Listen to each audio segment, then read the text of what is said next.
Live from California, we welcome race fans one and all back to Green Flag TV, where tonight we get set to go racing once again for 2 hours and 40 minutes for Course de Monterey. This is round number 4 of the VSCA SportsCar Championship. Good afternoon, everyone, and welcome to the show. My name is Ola Rebel alongside Austin Edstrom.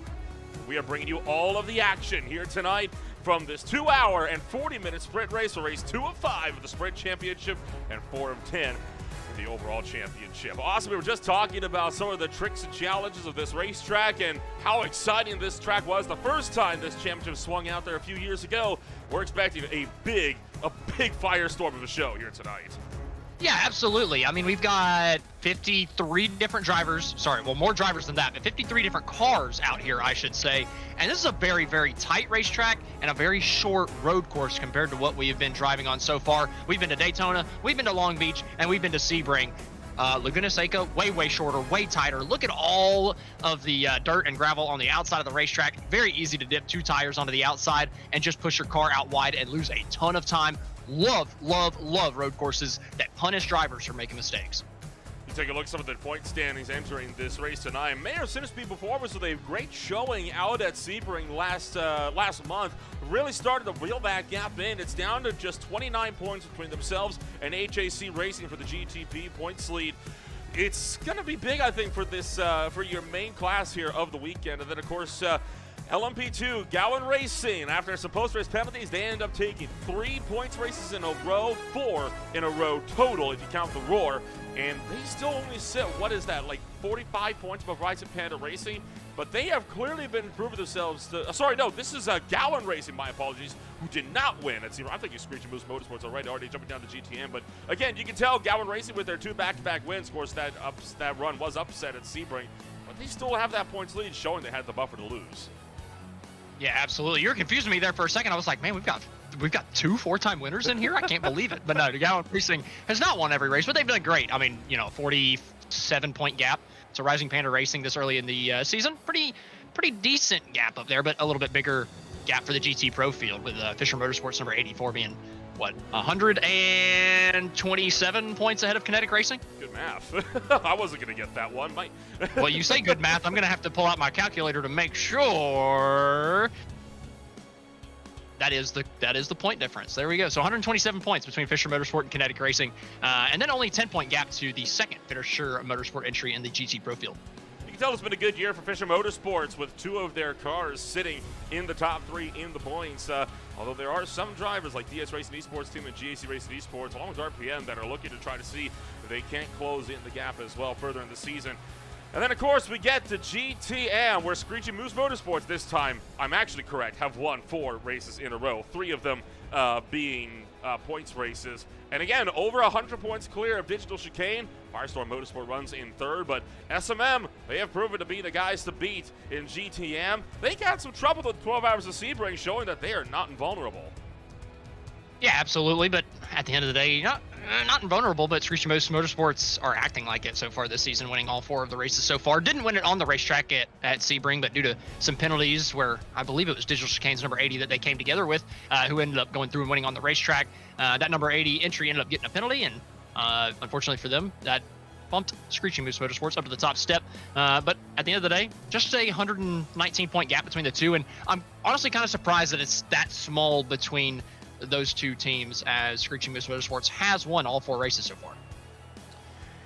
Well, that's what happens when you don't get yourself with the best of runs over at the 12 Hours of Sebring, right? So we'll see how that could mean for their championship going forward. But take a look at that weather, right? We're going to be racing into the evening here. 26 degrees Celsius down on the racetrack, 19 degrees Celsius in the air, and it is just shy of 5 o'clock p.m. in Sim. The expected sunset time will be just around when that checkered flag falls, so we could be seeing those headlights ticking on before this race is over. Yeah, we might get a little bit of running in the darkness, but we probably won't get any rain running. Unfortunately, we have rolled 0% for the rain, unlike Sebring. Sebring, we rolled about 45, 50%. We ended up getting a little bit of rain about 9 hours into that thing. Unfortunately, here in the, it looks pretty daggum dry out there, so I'm not surprised that we're not getting any rain, but I am a little upset. Well, with all that said and done, you've got qualifying that is just wrapped up. Let's take a rundown of your starting grid here this evening. Started on the pole for GTP, it's Nicholas Pedersen for Mayor Simspeed Performance. Composite Performance is down beside them on the front row, with HAC Racing in third and Fisher Motorsports down in fourth. Team Hardcore brings it up in fifth with Trading Paints Racing in sixth. Bravo's No Shatter with their best qualifying effort so far in the season in the Acura, going to be down in the number 7 position alongside DS Racing Esports team in 8th. Stop and Go Racing is 9th, Grizz Motorsports is 10th. World of Sim Racing is in 11th with DS Racing Esports team to round out the 12-car GTP field. Starting in the first spot of the LMP2 field will be the Tri-State Racing entry. Second place is going to be Rising Panda Racing. Vice Motorsport and Vision 1 Motorsport round out row number 2 with GSE Esport Racing VSCA LMP starting in 5th and Gowan Racing starting in 6th. Scour starting in the 7th place spot with Texas Speed Sim Racing White in 8th. Fisher Motorsport number 14th and 9th. Tri-State Racing 321 10th. And VRG Sport and FRS Sim Sports round out the 12-car LMP2 field. GT Pro will head it up with North Sim Racing on the pole for their first pole position on the season, I do believe. Fisher Motorsports is third place points entry is in second, with Race for Cat Motorsports also with their best qualifying effort in third. RPM Racing sits in the number 4 spot with RaceTech Competition in fifth. Fisher Motorsports, JC Racing Esports is in sixth with Torture Racing and Fisher Motorsports rounding out the top 8 in GT Pro. That brings it back to Kinetic Racing, World of Sim Racing team, DS Racing Esports team, and Texas Speed Sim Racing to close out your GT Pro field. All three of those fields had 12 entries each. The GTM has 17 today. Stacked GTM field. Digital Chicane number 93, Digital Chicane number 80. Starting in the front row. Real Pixel Motorsport in third. Vulture Motorsports in fourth. And Vulture Motorsports Plus in fifth. Yellow Submarine Squad Sim Lab in sixth. KC Racing seventh. Off in the S's Racing in eighth. MSP number 33 ninth. Dangler Performance in the top 10. Screeching Moose Motorsports won all 4 so far. They're starting in 11th. Firestone Motorsport number 29 and 12th. MMT Racing 13th. Full Send Racing 14th. Trading Paints Racing Red 15th. Dog on Web DS Racing in 16th. And the MSP number 34 rounds out the 17-car GTM field and rounds out the entire 53-car VSCA sports car field. Good show for Digital Chicane, starting 1-2 in GTM. That's a good start for their afternoon. We'll see if that can translate into a win. And they are kind of bundled up here with some of the GT Pro guys, right? I mean, look at this 93 Ferrari. It is starting right now in about 29th overall. That is ahead of 5th place in GT Pro, just on qualifying pace.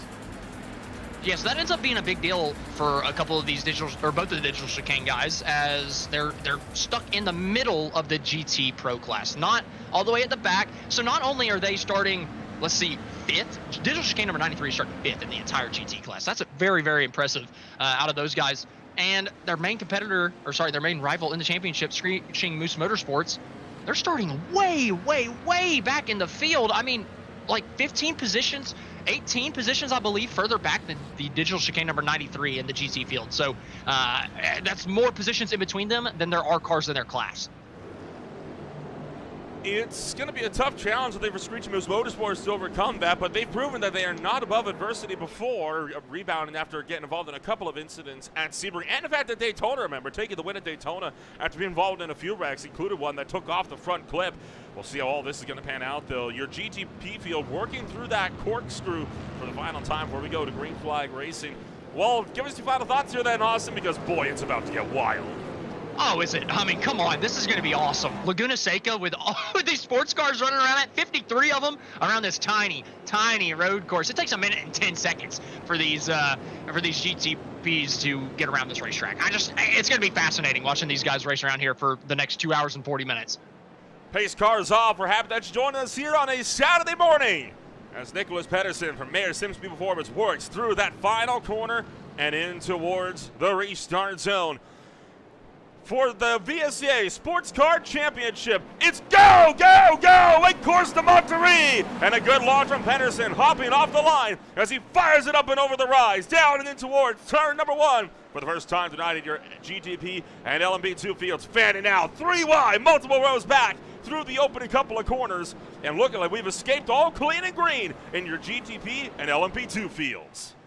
Yeah, as those guys are getting their race started, all the GT Pro and GTM drivers are getting ready. They're ready to come around that final corner and get this thing started. Already a minute on the clock, and they're coming around the final corner. Michelle Velazzi heading up the GT Pro field in that number 69 on the inside. He's going to come down to the green flag and take the start-finish line to kick off their race at Laguna, Seca.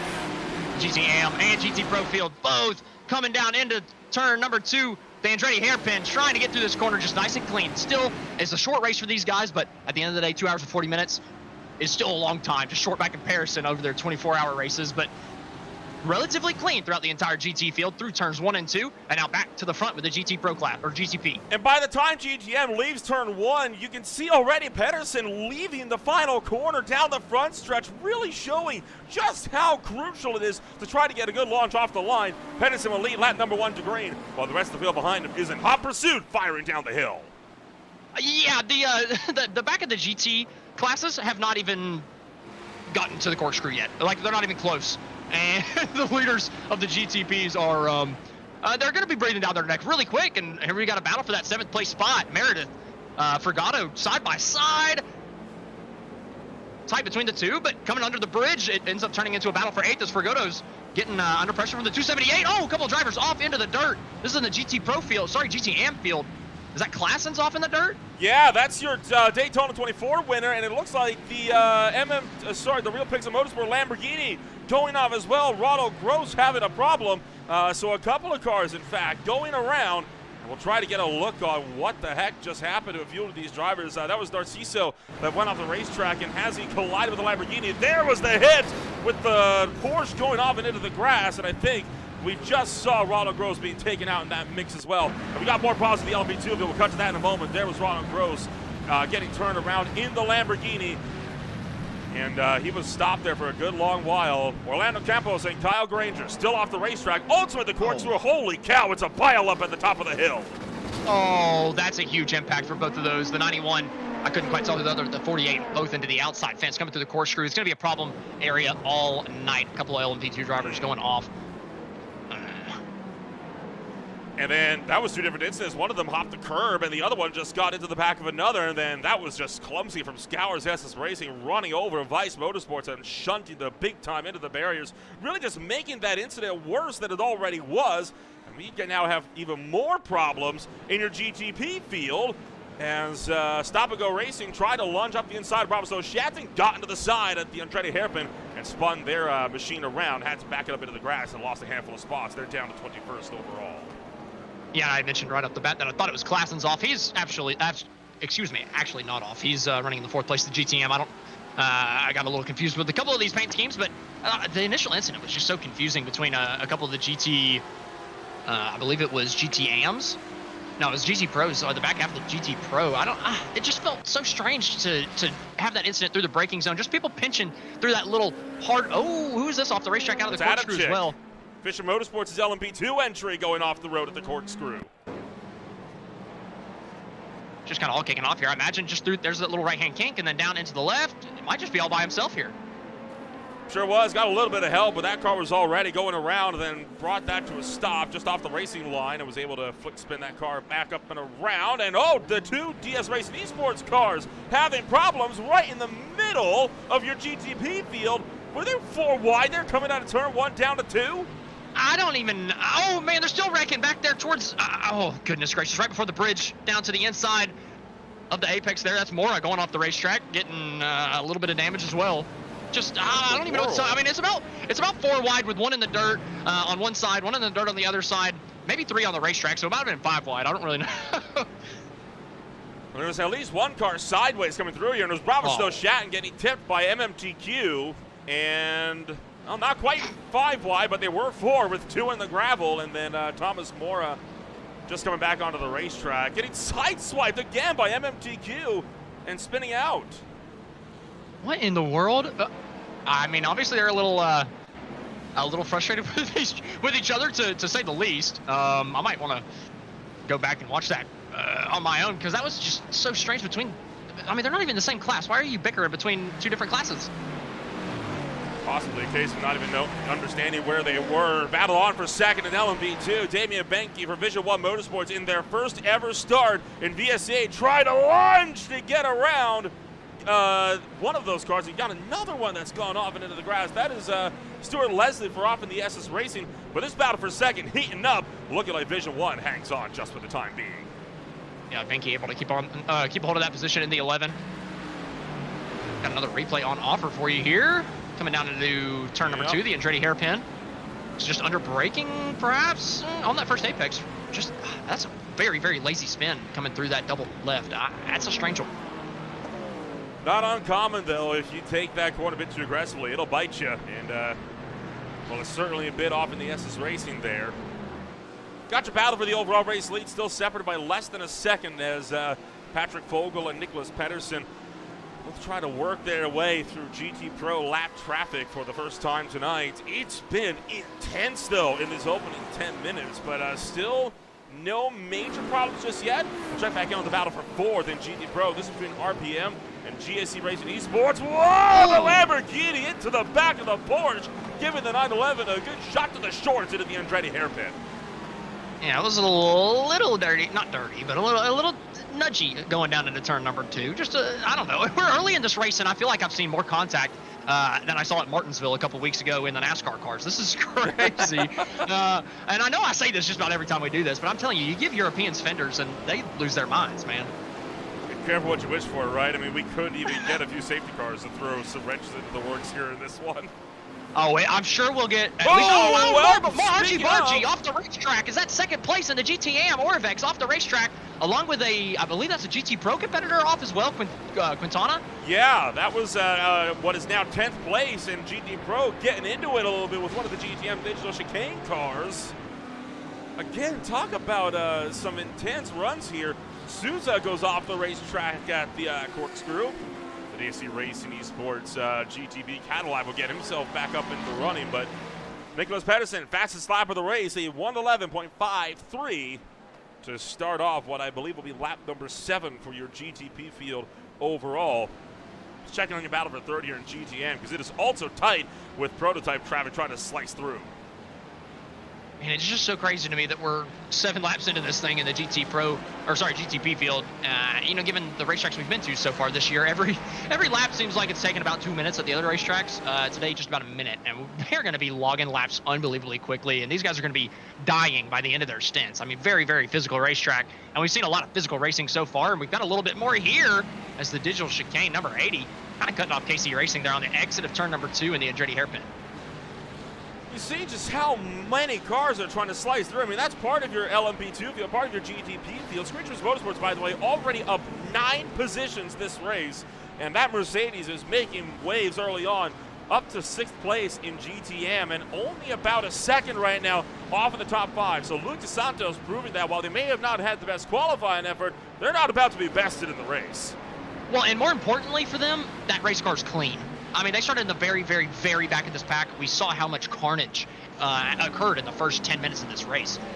They look completely clean. Yeah, you had an off track a couple moments ago, but I don't see any damage on that number 5. So running in P6 right now in the Screeching Moose Motorsports number 5 entry. But I think that they've done a great job at the beginning of this, not only picking up so many positions, but I mean, the nose of that thing looks incredibly clean. And in a 2-hour and 40-minute race, yeah, that's not a lot of time to be able to fix damage, have a caution come out to bring you back up to the field, and then be able to recover like we've been seeing in the 24-hour Daytona, the 12-hour Sebring. This is a sprint race compared to what we're used to. That's why it's part of the VSCA SportsCar Championship's Sprint Championship. Any races, that would make sense. Yeah, any races I think under 6 hours fall into the sprint race category, which that's about fair. Yeah, I think that's. I mean, I'd be hard pressed to go outside and run for 5.5 hours and call it a sprint, but you know, well, they can name it whatever they want. Well, to be fair, they don't have any 5.5-hour races. They have a 6-hour race, a few 6-hour races, in fact. One of them, which will, I think the next one coming up, is in fact going to be the 6 hours of the Glen in June. Yes! I love that place. I love that racetrack. I'm sorry for the, but man, I love the Glen. You're a fan of Thunder Valley, are you? There's something about that racetrack up in upstate New York that it's just one of my favorites, man. I mean, and I'm an oval guy, but the Watkins Glen is at the top of my racetrack list. You saw it right there. Mayor Sinsby performance lost out to Firestorm Motorsports. Daniel Aver took that one down the inside of Tamir Alvaga down through turn 6, and that opened up the door for Theo Taylor for Dang the Performance to get through as well. And the reason why they don't open up the door is because MSP lost so much time trying to keep it being run off the racetrack that they opened up the door for that 16 engine to fire right through. And now battles on for third again in GTM. Digital Chicane under fire by Yellow Submarine Squad.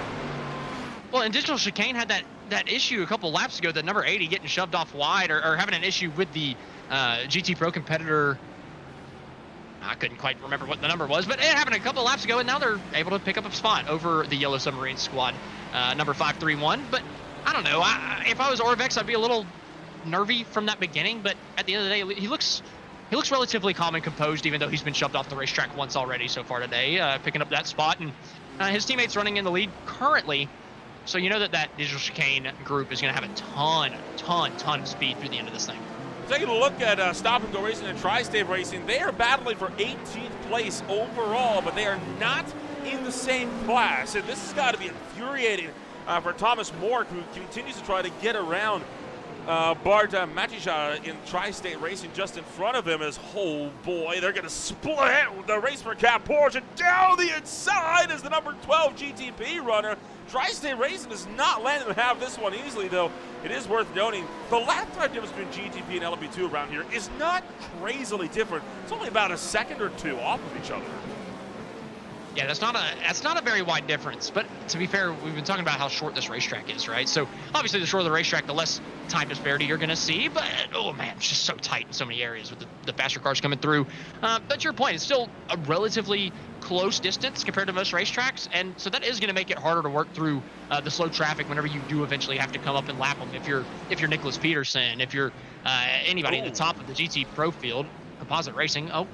That's less than ideal from the GT AM. Was that Nitro Racing? That was I saw on the front end of that. And then that was another weird one. That was DS Racing Esports team that went off into the dirt as well.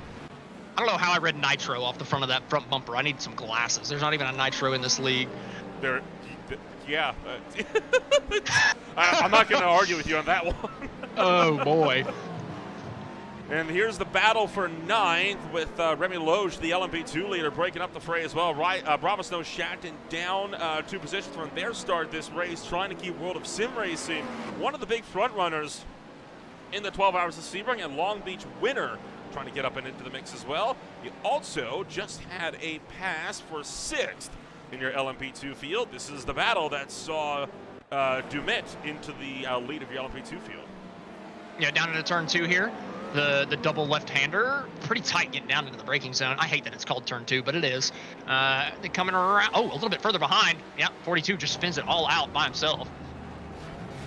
Oh, and the MSP Mercedes just got punted as well. That was Baker that just went around in the corkscrew. And again, dangerous place to be stopped.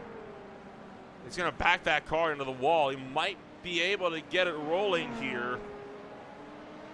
He's doing about as good of a job as you can do. I mean, that's so tough to do this. I mean, it's against everything that you believe to hold onto that brake pedal.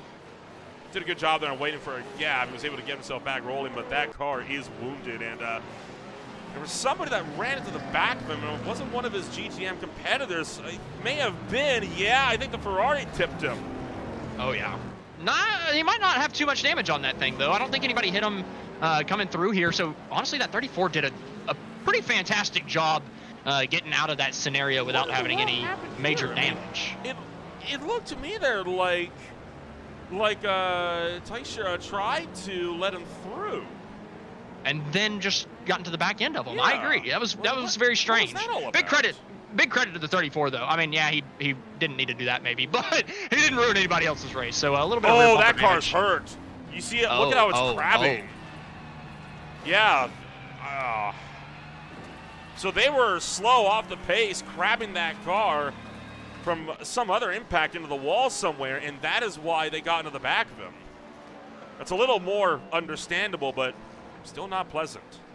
Yeah, you would still hope that maybe they would be on their brake pedal through the middle of the corner to make sure they didn't hit somebody, but to your point, it's very, very difficult to drive a car whenever your steering's off 20 degrees. I mean, I can attest to that. I did it in NIS last night, and I just about wrecked the field doing it. So I don't blame him one bit. It's just that's an unfortunate thing about racing, man. Sometimes you're just unlucky. Yeah, unlucky indeed. And, well, with all of this going on, this is the battle for the lead in GTM. Since separated by about a third of a second, with the Texas Speed Sim Racing BMW just behind in GT Pro. Thomas Mora having a spin. He was already kind of further down the field. This is 12th place in the GTP field, and just drops it. He's having a difficult time tonight. At 42, I've seen them go around multiple times. That's a shame, but we'll see if they can get back into the fray later on. And looking like Vulture Motorsports actually trying to block the GT Pro BMW here down the main straight. They want to keep that car behind them so they don't have someone interrupting their battle for the lead. It doesn't look like it's going to happen, though, through turn 2 here. He's looking to the inside through the double left. Once you have the position through there, it's kind of tough to defend it until you get down to this turn number 3. If you've kept it side by side, as Vulture Motorsports has done, and you got the 2 right-handers back to back, that kind of put you in the better scenario. So if you can keep it around the outside through turns 2, you can give yourself a really good opportunity to keep the spot through the next couple corners. Oh, but that was a little tight as the GTP coming through just about got into the back of Vulture Motorsports there. Not to mention, look at how much time he's lost trying to keep this BMW behind him as well. He's lost over a second up to Vulture Motorsports. It makes you wonder, right? Would it have been worth it to just let him through, sit in the draft, and let him pull you up to digital chicane? I feel like that would be the better bet. Maybe they just they don't have much faith in the GT Pro behind them. Maybe they don't recognize them as being stupid quick, so they don't think that they'll be able to run them down. I mean, I guess if the pace is pretty similar, you don't want them potentially holding you up if they make a mistake. So, yeah, you're not racing them for position or for points or anything, but if they're going to be running the same pace as you, I can understand not wanting to get out of the way. We check up on the battle for third in your overall. This is overall P3. This is Patrick Vogel trying to keep Christophe DeMay at bay. So Fisher Motorsports and HAC Racing continuing to duke it out as they run through turn 3 underneath the Firestone Bridge. And closing in on the Fisher Motorsports sister car. And you saw how quickly that 44 car pulled over to the right. Did not want to have anything to do with that GTP battle.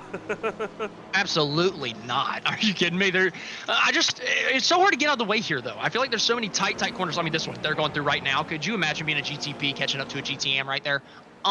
Heck no. I would be dying coming out of that corner. There's, absolutely no chance. And then the corkscrew right after it. Also a terrible, terrible place for a faster car to try to overtake or to catch a slower class car. So there's a lot of trouble parts on this racetrack that I think are going to catch some people out throughout the course of this race, especially whenever we get to, maybe in the middle part of this where we start getting a little bit of a lull, or you kind of get lulled into that sense of security where you're just kind of logging laps and you found a rhythm. All of a sudden you pull up to a GTM going through the corkscrew in a GTP car, and you just might not be ready for it. Tri-State Racing with some team orders there. Barb Machichan making the pass on Garrett Spence as both Tri-State Racing cars going for a position swap for 6th place. Interesting. It's a bit early, I think, to be making those kinds of calls, but evidently they think the 123 is the faster car and needs to have that clean air. And I mean, considering how much he's opened up a 1.4 second gap, it's hard to blame him. But again, look at Tri-State Racing here. Now they're trying to keep Texas Speed behind in the other LMP2. So right now, Garrett Spence playing rear gunner support for their sister team up the road. Yeah, I think that might be what we were seeing the switcheroo for. Maybe that 320, maybe the 123 was just under a little bit too much pressure from Texas Speed Sim, and they probably just a little bit quicker than the 321. And I mean, you say it's early, but you got to think about it. This is pretty late compared to in terms of how much time is left. If you were looking at it as like a 24-hour race, right? So I know it's not, but what these guys are used to, you come down to about 2 hours remaining and it's time to go, right? So I think that we might just kind of see the intensity be ratcheted up the entire time tonight. Got to make those calls quick. Yeah, and well, that's not going to be the best ideal there as Dangler Performance just taking their line. And look at how much time they've lost now to Texas Speed. But how about that? Tri-State Racing using Dangler Performance as a pig to keep that 30 LMP2 behind.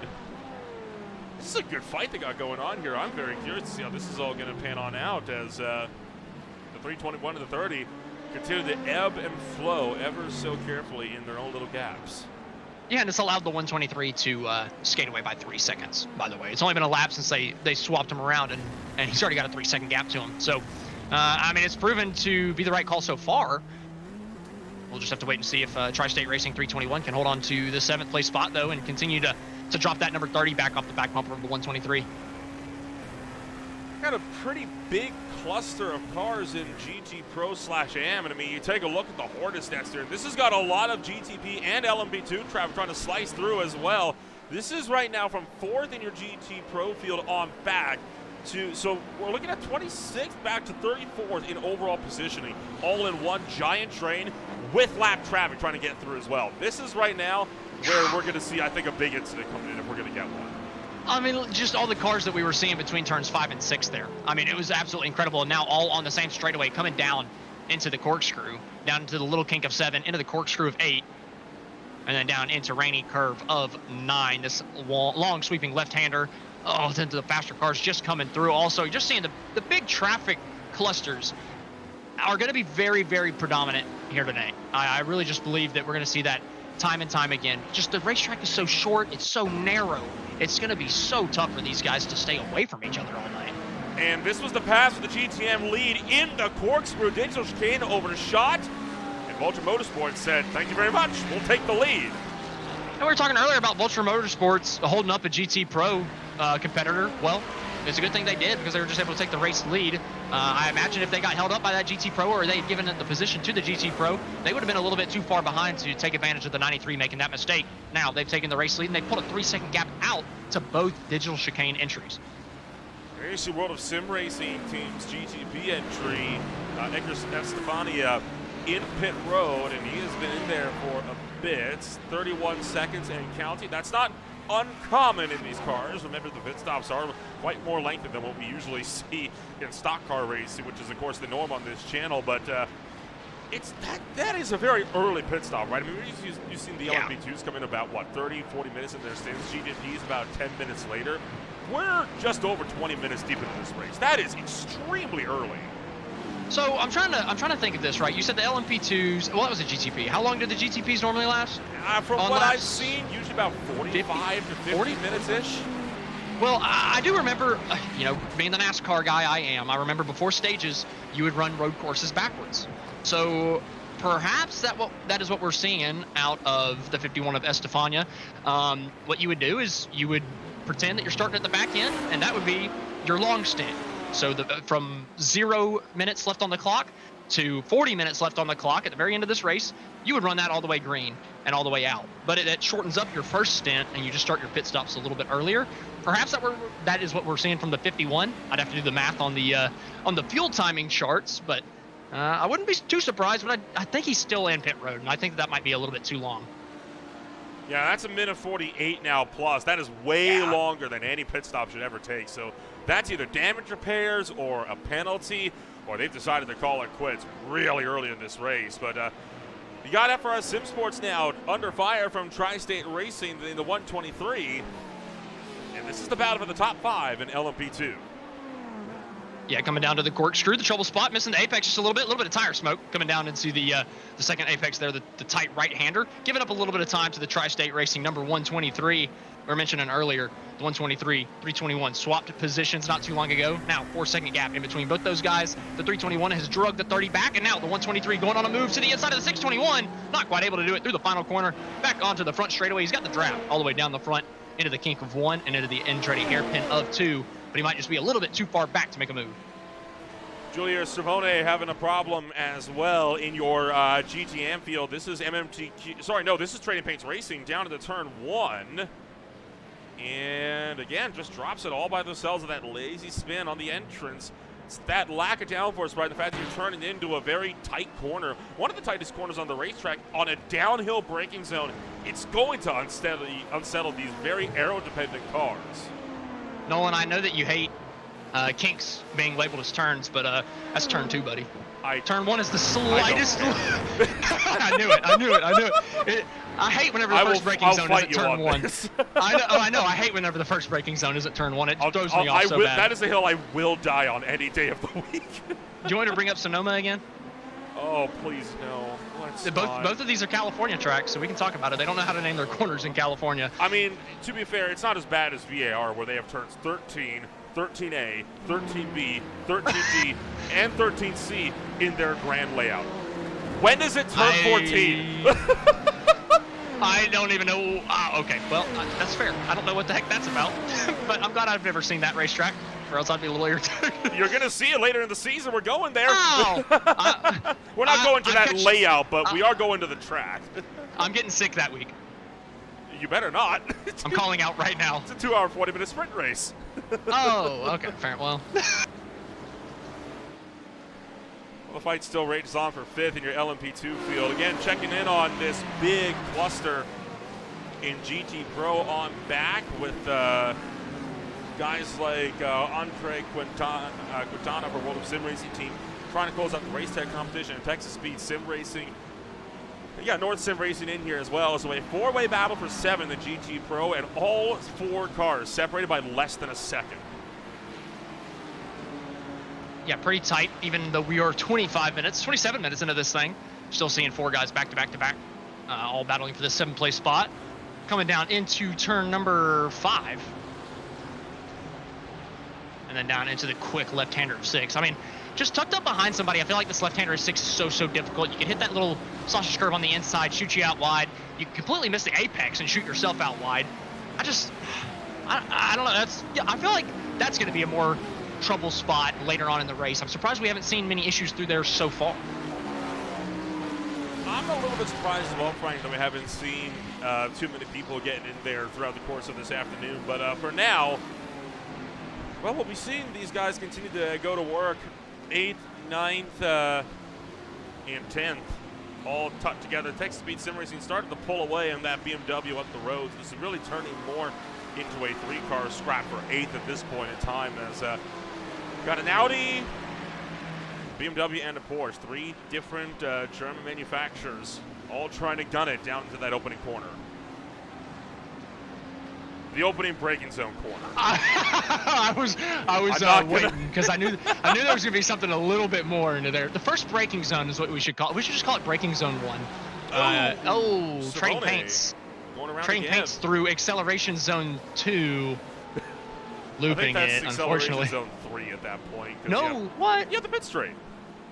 Does that not count? You're accelerating. Well, no, because that would be at the end of the last lap. So that would be the last acceleration zone. This is why we're not in charge of corner numbering. we would still do it better than Sonoma. We would still do it better than Sonoma. I'm not saying you're wrong. Oh, no, not again. Yeah, that time at turn 6. Well, I'm happy I have it in 6. It's making me feel, like I was correct about it being a trouble spot, but this is not exactly what I was thinking. I was not thinking way off the pace. Okay, so that wasn't even a spin. They're just trying to get out of the way. Okay, that's fair. But hey, smart move. I like that. Yeah, fair enough, right? I mean, take the 1X instead of a 4X and a race ruined, right? Yeah, you can't go 40 miles an hour off pace through that corner, or else it would have been the trouble spot, like I said. I mean, that could have been huge. So respect to them for pulling off the racetrack like that. That's a very noble move. We're looking at this battle for the 4th place position. Down to the first braking zone. Oh, man, late into the braking zone. Goes to 84. Just about tags the GSC Racing Esports car around. He did tap the left rear bumper just a little bit, but maybe a little bit of flash of the lights to show some displeasure, but it just felt like a late move from Fisher Motorsport. I didn't really think GSC did anything wrong. That was interesting there, but well, they kept it clean, and a good save from the Audi there to keep it up in front, but that's dragged Kinetic Racing back into this frame, making it now 4th, 5th, and 6th, all tucked up in a line with DS Racing Esports Cadillac trying to fight through as well. And like you mentioned, can't go side by side through there, as Cattle will try to blitz by them both up the hill, and looking like the Porsche tried to see if he can make a move as well. Couldn't get it done, though, up into the corkscrew.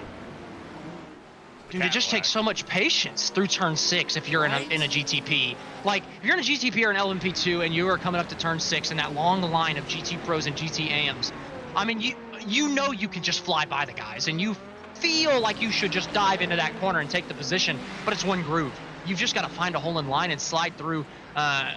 Credit to them for doing that the last time by, but man, it's just, I don't know if I have that level of patience. And oh boy, trying to get around a Porsche 3 wide for the battle for the LMP2 lead. Rising Panda and GSC Racing Esports getting real argy-bargy with one another. That was great use of a lap car, though, from Rising Panda to keep them up in the race lead of LMP2, and they are trying to pick off this lap traffic quickly to put as many cars between themselves and that 86 machine as possible. But having a Porsche 963 getting into the mix will be a big help to Rising Panda, at least temporarily. Well, maybe not here, though, as they again go 3 wide around Mercedes, and Squeak Smooth's not too happy with that one. I think we're going to be seeing headlights flashing this entire time, and it's already starting to get dark, I got to point out. I know on your broadcast it doesn't look too terribly dark, but you're starting to see the lights. The lights are flickering on these race cars. But on my iRacing end, it looks like it's like the sun's coming down right now. I mean, it's going to be dark by the end of this thing. Oh, I do love changing daylight times in a race. It does make it interesting, doesn't it? It keeps you on your toes. Kevin Mueller having a little off in the Audi for 4th. Oh, that's the sausage curve I was talking to you about. All you got to do is tap it, and you're going off. But I think in the slower cars, the GTM and the GT Pro, it's still a little bit more forgiving. It'll tap you off the racetrack, and you'll go 4 wheels into the dirt like you just saw. But I feel like in the GTP or the LMP2, if you tap that sausage curb, I think it's going to be a lot more dramatic, and you could find yourself into the fence on the outside. That turn 6 curb, I mean, it's not to be trifled with, and particularly, I remember a story back when I was running a Ford Mustang in the production car challenge when we were over here. I hit that curb with so much force that it broke the oil pan and gave me a meatball flag. That curb can mess your day up if you hit it wrong. Goodness gracious! I mean, I couldn't even get off the track. I'd be so hard pressed if that happened to me in a race. I'd be feeling so bad, man. I mean, it's weird that a sausage curb could do that to you in a simulator. You would think that wouldn't even be a possibility, but hey, that just means that they got it pretty close to real life, right? That's what happened in the real world. We need to take the F3 cars to Monza and see if we can make one go airborne like what happened like 5 years ago. Well, see if we can do a little twisty twirly. Anymore, so I don't think you can.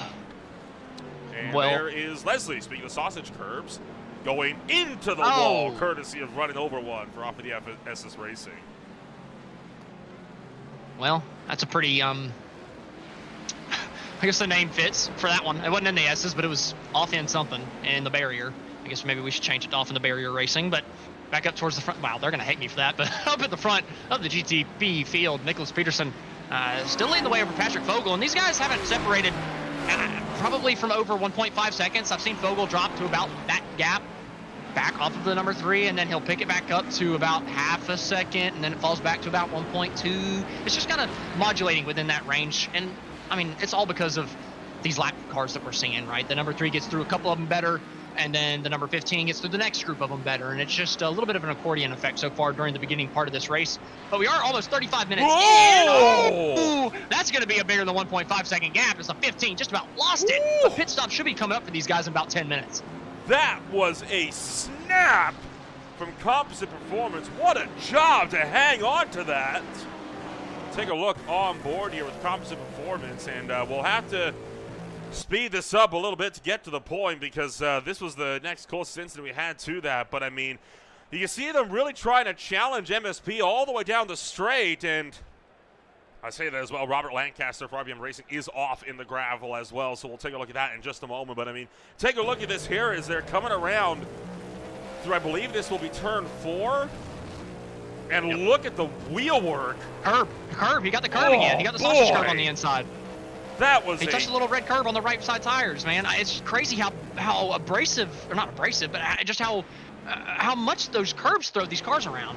That was well held, though. And then, RPM just driving into the side of World of Sim Racing Cadillac and spinning them off into the grass. And he was stopped for a while because, again, blind corner, you got to wait.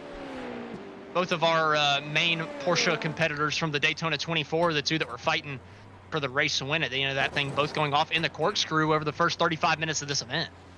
And one of the GTMs has just been spun around. This is, again, one of the Ferraris for DS Racing Esports team in the final corner. Caught that curb again and just picked it up on the throttle. Oh, man. Oh, who is that? Somebody who's spinning all the way back towards the exit of turn number 4. Would it be Ericsson? Jordan Ericsson, yeah. And into the wall. It's all kicking off all of a sudden. Yeah, I'm seeing him coming around 5. I don't see a lot of damage on him, but the way that that car was twitching coming out of 5, there might be a little bit of suspension damage that I can't quite see. Kind of jump into his cockpit right here. His wheel looks pretty okay, but he was struggling after that bit of contact. May have been trying to just get the heat back up into the tires, right? You can lose a lot of that temperature when you go spinning off into the gravel, and you lose a lot of that temperature that the track holds, especially with the sun going down. But yeah, looking like he's fine, not coming into pit road, so making his way back out onto the racetrack.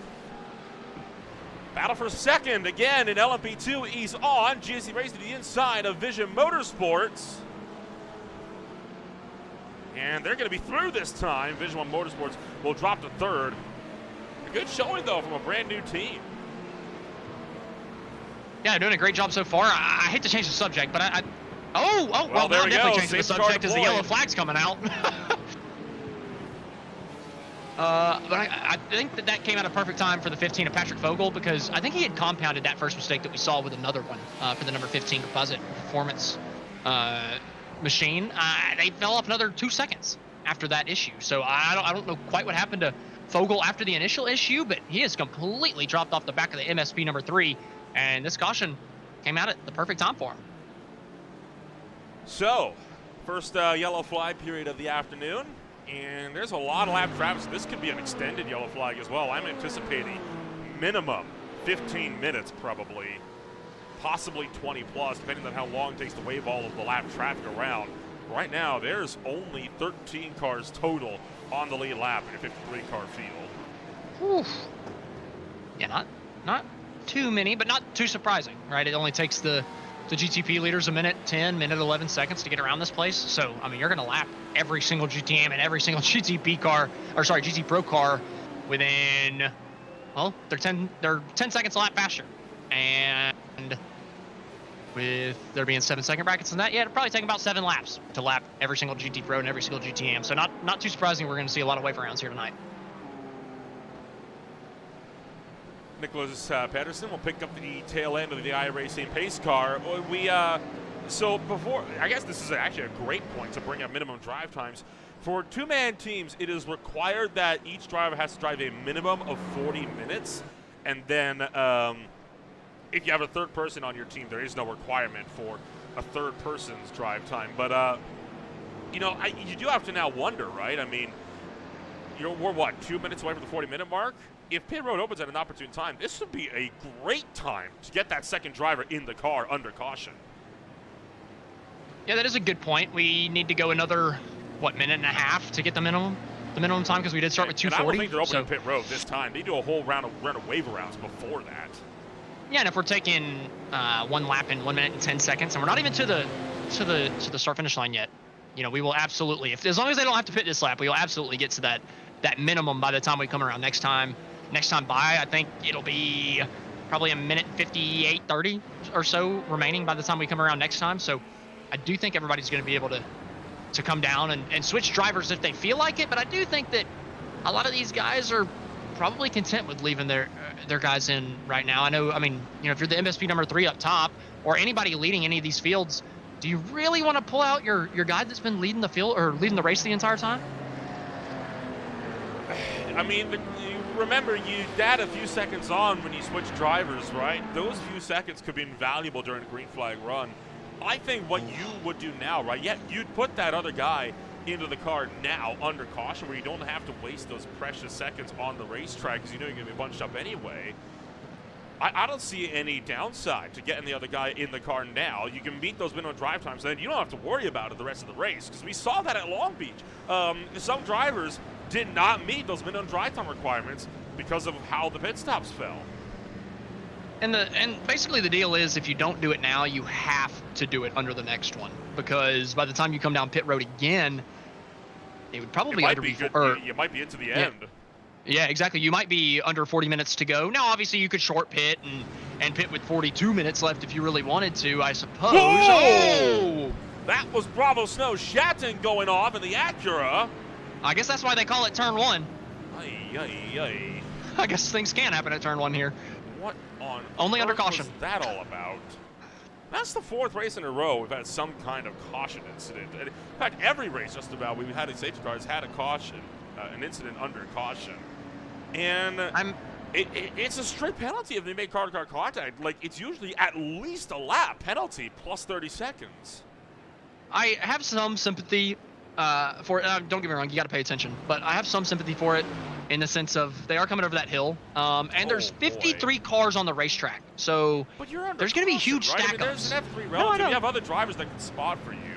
Well, why are you even going that fast? How about we look into his cockpit? Let's see the number 50's cockpit on this incident. I want to see what he can see coming over that hill. Well, trying to track down. We'll track down Daniel Avery first of Firestorm Motorsports. He was the driver that first had that nervy moment coming up. I feel like that does come a little bit out of nowhere. I mean, you're right about the relative. I don't have any type of argument against that. Right? You got the relative there, but if you're just looking at your screen, looking over the hill, I don't think you can see anything over that hill. They're just slowing down in the worst place possible. Well, again, that you have other drivers that are with you, right? It's a team race. You have other drivers that should be calling this stuff out for you. I mean, you're not wrong, right? I mean, it does come completely out of nowhere for Gustavo Frigoto. If Frigoto was on his own, I would completely be fine with putting that as the explanation. But you have at least one other person, if not more. Why are they not telling him about this stuff? You'd think that'd be spotter 101. That's a very fair point. If you got somebody behind the microphone, not behind the wheel, they probably should be in your ear, at least a little bit under that circumstance. Because what if he did plow into somebody then? I wouldn't really blame the guy in the driver's seat because he couldn't see. And you should have somebody in your ear saying, hey, man, they're checking up into turn number 2. Let's slow it down right on the exit of turn number 1. And then, none of that happens. So you would definitely feel hard done if you were the driver there and plowed into somebody after not seeing and not having a spotter in your ear saying anything and your race being over. It's a complicated issue, right? I mean, and I think that it does bring up that good discussion, right, about just how much input should they have? Because I know some drivers during these endurance races, they actually prefer to have the iRacing spotter take over much of the whole, car left, car right stuff. They prefer to just have their teammates take a look around, tell them what else is happening on the racetrack. Like, hey, the leader has spun off in this corner. Or we'll pit in this time because they're the ones watching the fuel numbers. I know some teams prefer that. I mean, a team that I spotted for Daytona 24 was the same way. But at the same time, that iRacing spotter does not tell you when cars are checking up under caution. No.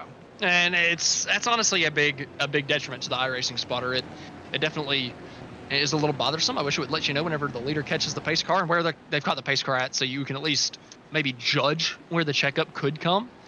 But that's just not the case. So you just got to deal with it. But to your point, in these scenarios, you got teammates. You got every opportunity in the world to figure it out and to not run somebody over. But to be fair, we're kind of beating a dead horse with this. He did dodge everybody. He just took it to the grass or to the gravel. Did a great job. That is a good point. I got to point out. Yeah, I will give Frigoto credit there. That could have been a heck of a lot worse. And it was those cat-like reflexes that kept that from being any worse. Yeah, and you got to think too. I mean, I was talking about the relative. Maybe he was checking fuel boxes. Maybe he was checking tire boxes for the pit stop because we are getting ready for a pit stop. So there's a lot to it. I'm kind of more in what you said about you got teammates. They should be in your ear letting you know. Well, we are under yellow flag number 1 here tonight. Just under 2 hours to go. We're going to take ourselves a step back. You are watching the VSCA Sports Car Championship on Green Flag TV. Racing isn't easy, but experiencing it is. iRacing puts you in the driver's seat with the industry's leading sim racing game.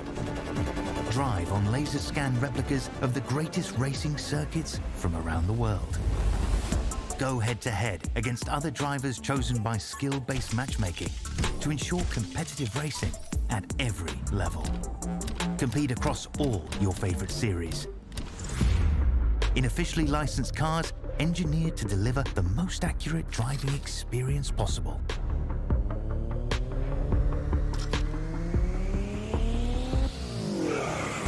Join a race or host your own with players from across the globe. Race against the computer or in a league with friends. Feel the thrill behind the wheel. Visit iRacing.com.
Welcome back to the VSCA Sports Car Championship live on Green Flying TV. Tonight's race is brought to you by Twin Bush, your expert for automotive workshop equipment located in the North Las Vegas, Nevada. Visit them today or find them online at twinbush.com. Twin Bush, quality that convinces.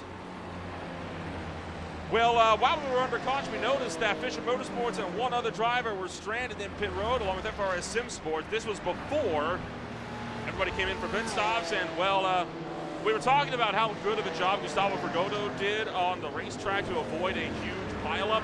They were one of the cars that got a wave around, and well, that top are going to come up again as they had this moment in the exact same place a lap later. Yeah, we were talking about how it would have been the biggest accident. Well, yeah, that's huge. I think that caused damage to 2 other vehicles. I think that you saw the Vice car go by. I believe they got some decent left rear damage. I mean, that's just, it's huge coming around. And it's pure panic whenever you come over that hill. And they careened right into the back of FRS Sim Sports. Again, like, why is there nobody calling this stuff out? We could have avoided, this was, it's unnecessary, right, to see something like that. Did Scours get a piece of that too, potentially? They did in the back end, but I don't think it was like, you know, it's not heavy. I'm trying to go back to see exactly how much difference they've got on the back end. Daniel Avery, look in the mirror. He's going to see this flying up in his mirror on that camera down there, and then all of a sudden, boom! And all of a sudden you got a car in front of you. I mean, they were lucky to escape that. Yeah, I'm looking at Granger, the back end of Granger's car, because they're the ones that got hit, and it is bent up a little bit, like the diffuser area of the back end for Kyle Granger and that Scours GT LMP2. It's definitely bent in. So I guess 3 other cars with damage off of that incident. But now looking at Kyle Granger a couple laps later, after they've been down pit road, it does look back to its normal spot. So they've definitely fixed all the damage that they had. So I think Scours probably came out of that the best, but they're still 6 laps down.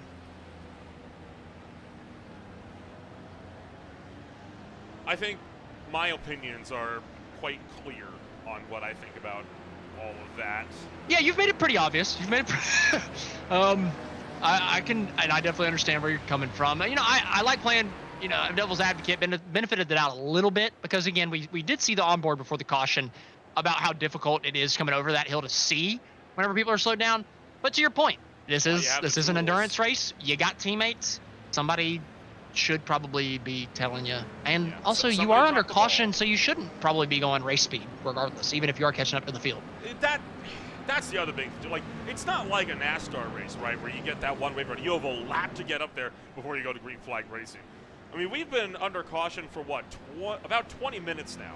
There's no need to rush.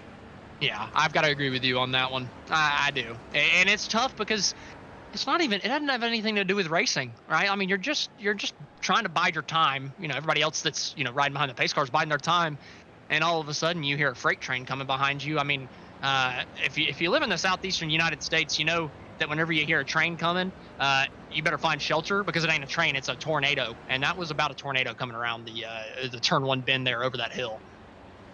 Right now, Justin Delano from Vulture Motorsports leads the way in this pacing line.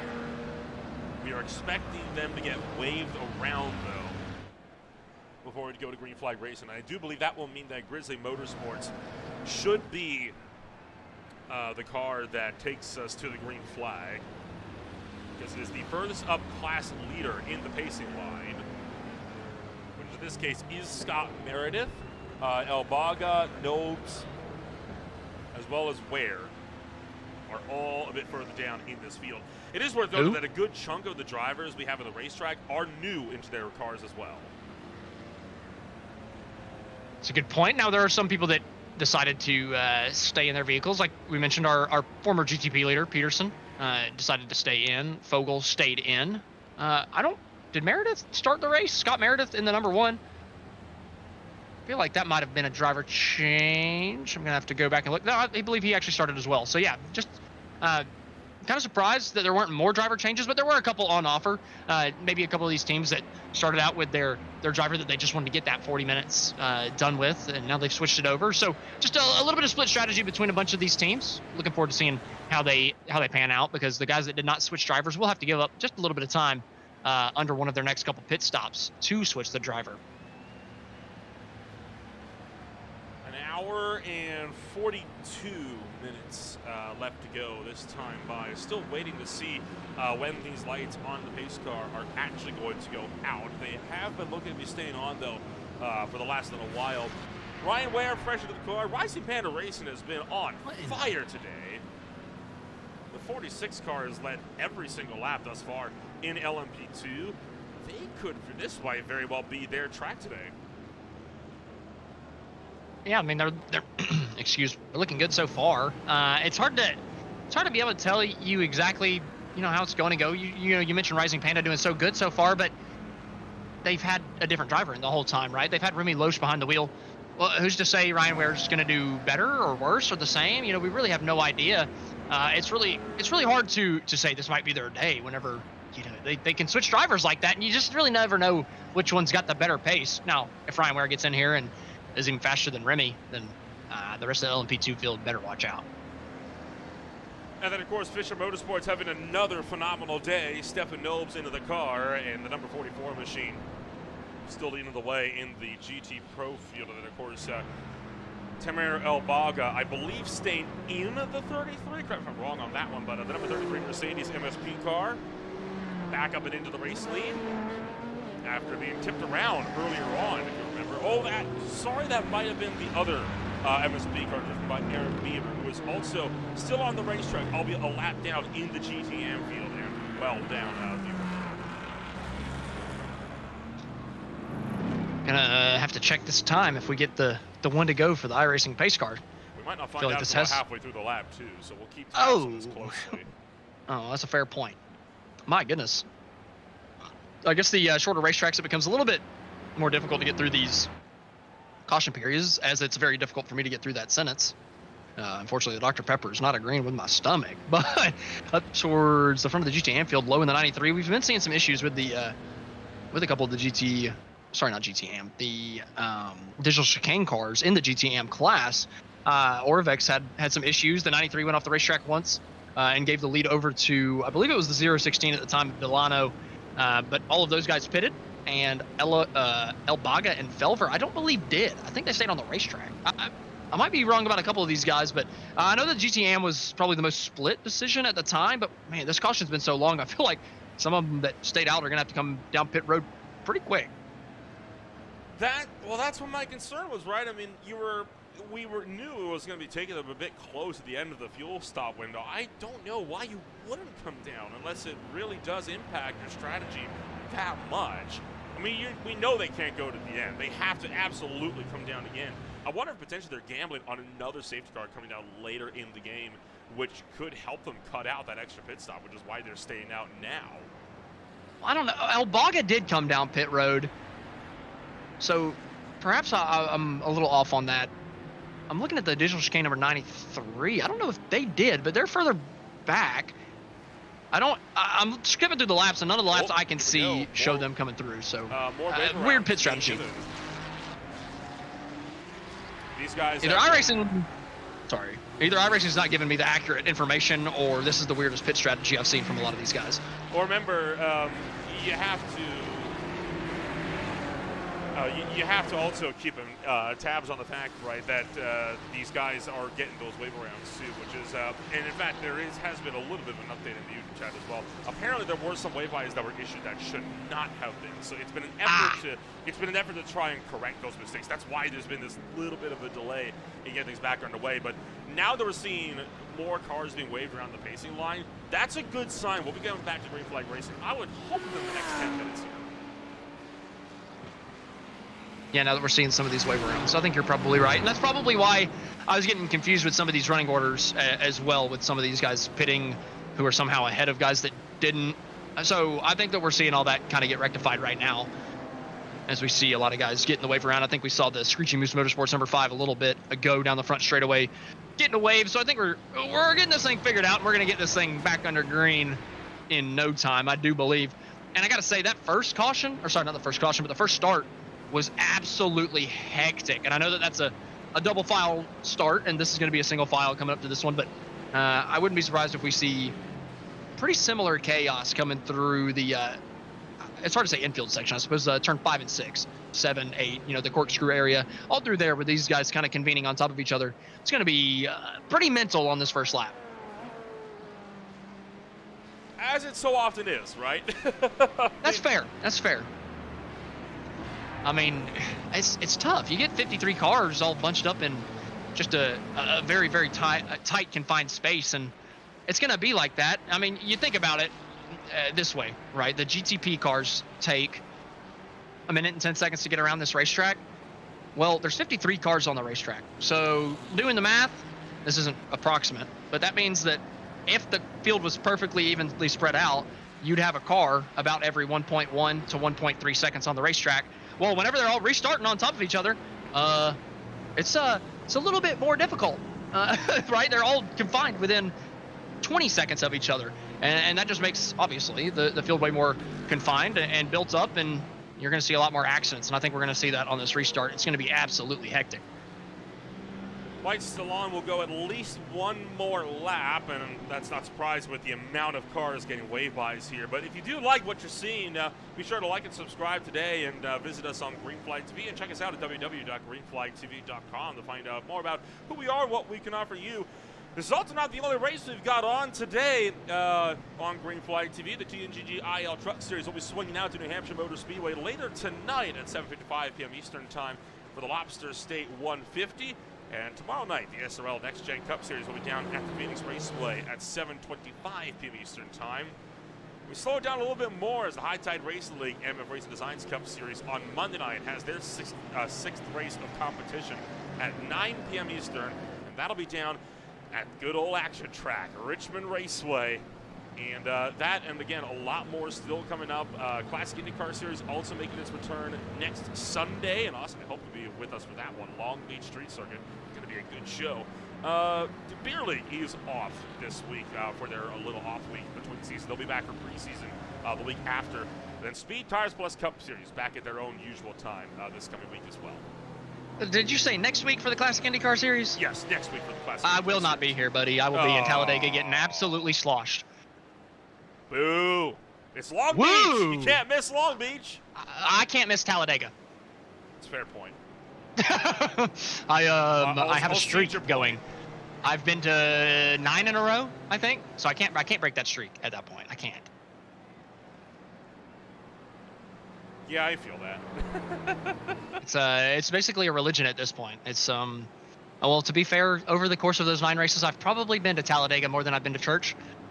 That's probably not a good thing, but it's I think it's accurate.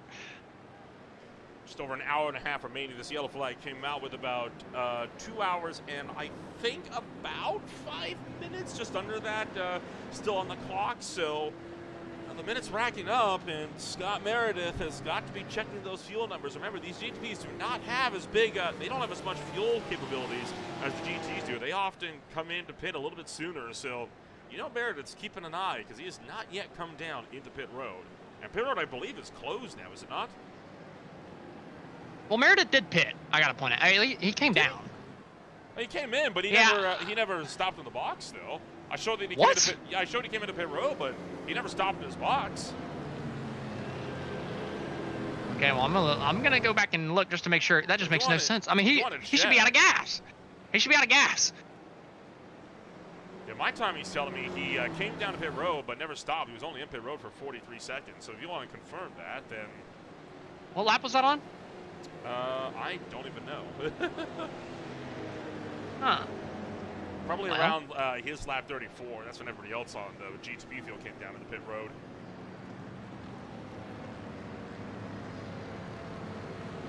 Yeah, I'm trying to figure it out. This is I could have swore I saw him come down. I'm not even seeing him come down on any of my laps that I can see now. So I'm having I some did see him iRacing come. bugs. I will say I did see him come into pit road. I did see that.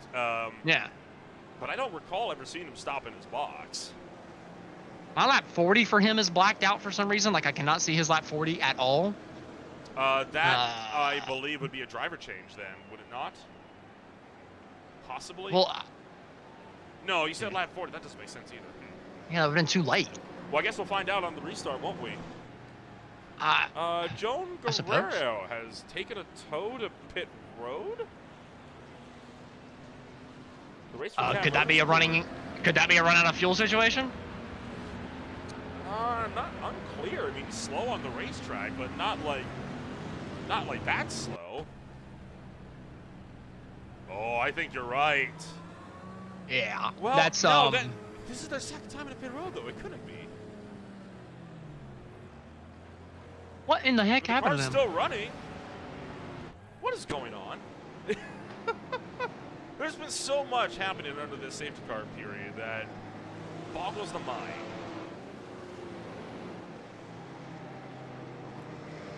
I think we're coming to green this lap, though. So We are. The lights are out.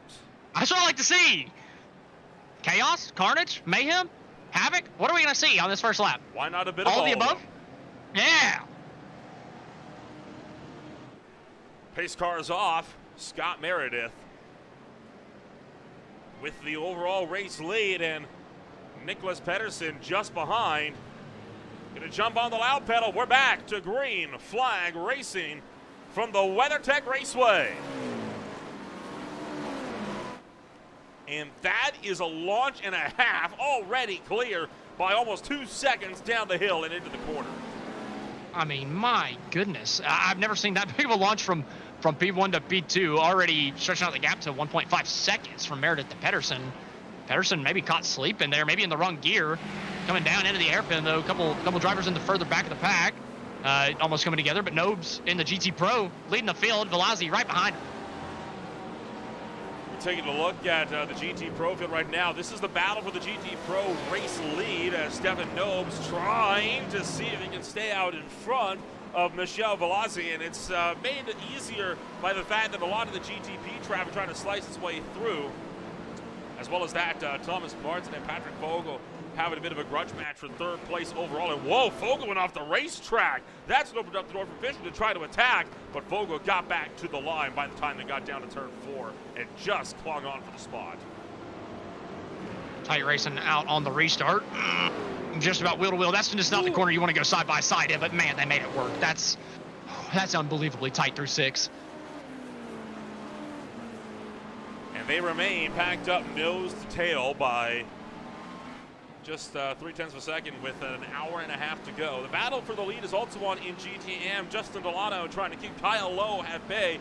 Ultra Motorsports and Digital Chicane looking like they want to duke it out once again.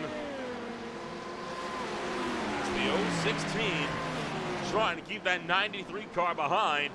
It's a tall order, though, when you have a lot of GT Pro traffic up the road, and a Cadillac nearly cleaning out the second-place runner in GTM.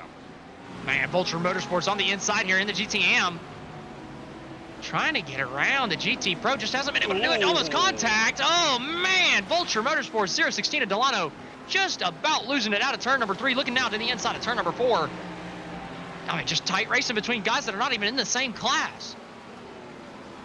And they're not even on the same lap either. Vulture Motorsports right now is trying to lap the Racetech competition Audi, because with all of that yellow fly sorter that had to be done, the GTM field overall has actually been placed higher than the entirety of the GT Pro field. So right now, they're trying to lap a GT Pro car, which isn't making it any easier.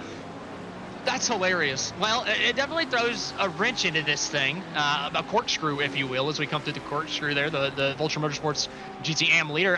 That's a weird one. It'll be interesting to see the final results, but, I mean, ultimately, it's not like it really matters. I don't know if the overall standings really hold any weight. It's really just what's in your class, so ultimately, it doesn't really matter what lap you're on for all that, but definitely a weird running order that we're seeing here tonight at Laguna Seca. Oh no, the 123, we saw him at the LMP2, we saw the 321 earlier in the race, give the position up to the 123, allow his team car to go through, but now we're seeing Marcelino coming down pit road after an incident. Take a look back. And trying to cut in and got cleaned out by a Ferrari that he just cut off. Oh my word, what is happening in this race? I mean, I have to say it, but GS Race did nothing wrong. I mean, Tri-State cut right across their nose with no warning of that at all. That is all on Tri-State. Why would you not communicate? You're right. You got to get on the maybe they did. Remember, I was loading back into the service. Are not necessarily allowed true. during these races. And the battle for 8th, and GTP is on. To the inside goes Thomas Moore for Stop and Go Racing. Rui Souza really tried to pinch them in. Yeah, these two fighting hard side by side, coming down into turn number 2. Who's it going to be on the inside? Mort trying to hold on to the position in that 278. Looks like he's going to hold on to it down on the inside, coming around the double left. But man, it was just so weird seeing that pit road incident. I mean, you just let the guy go. It's not that big of a deal to give the position, but we're looking at the replay here, coming down to the final corner. Late dive down into the corner, not really giving much space either, but gets the move stuck. Mort, move him up a spot. That was a great battle into the final corner, an aggressive one at that. They tried to get pinched out, and Stop and Go was not having it. GTP lead is tight between Meredith and Peterson. Coming around the penultimate corner, Peterson looking to the outside, trying to go for the cutback. Back onto the inside of the number 1, but no, the number 1 coming down into pit road. A little bit safer than what we saw last time by. Scott Meredith, I figured he didn't stop in his box, and well, we're now seeing why. They've made it to about just shy of halfway on 1 tank of gas. Wow. Able to save so much under that caution. This could cut out a whole pit stop later on. Instead of having to do like a 40-second pit stop, it might be a 50-second stop, splash and go. And they're going to get Joshua Wolf into the car. I'm just thinking of the strategy play that this actually turns out, or that this could end up being for the number 1 of Grizzly Motorsports, right? They still have to make one more pit stop, obviously. Oh, my goodness. We got a big crash there as Tamira Baga has spun around. One of the Ferraris had big damage, and that sent your overall race leader off into the grass. Yeah, it's not the first time that we've seen the MSP number 3 in the race lead have to take to the exit road in the VSCA series so far this year. If you remember the final 3 minutes of the Daytona 24 earlier, was it Bernie in the MSP 3 on Daytona? Sure was. This time, Peterson able to get around that one. Just a nervy moment. They're getting used to that, though. Yellow Submarine Squad just punting the Mercedes around, and they backed it in, and that knocked the Ferrari's front clip off.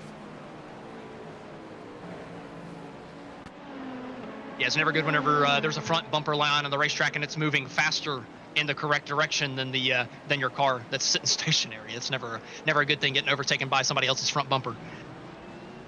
Visual Motorsports trying to hang on to a podium. Gowan Racing with 2 wins under their belt already this season at the Daytona 24 and at Long Beach, trying to close in to see if they can score a podium today in course to Monterey. And WeatherTech Raceway Laguna Seca.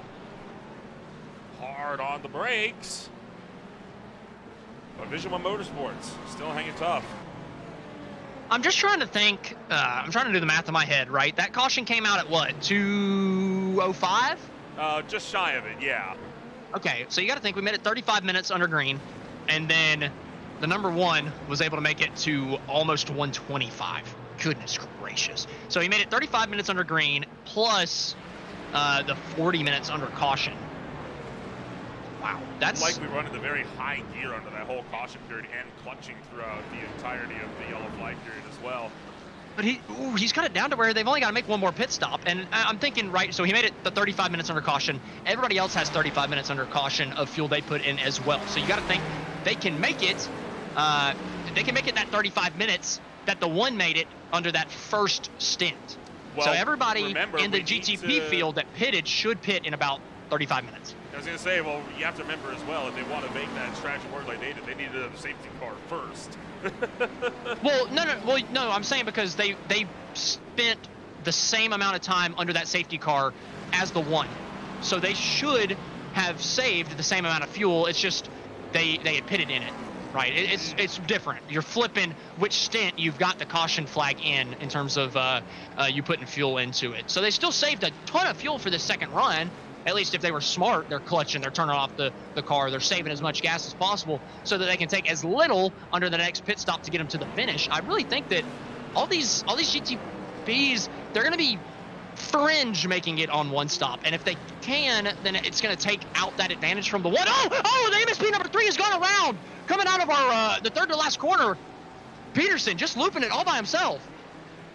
Big problems for Nicholas Pedersen just as we cut to that battle for third in your LMP2 field. We'll take a look back and see what happened here as did he cut? I think he may have caught that anti-cut curve again and just spun up the wheels on exit.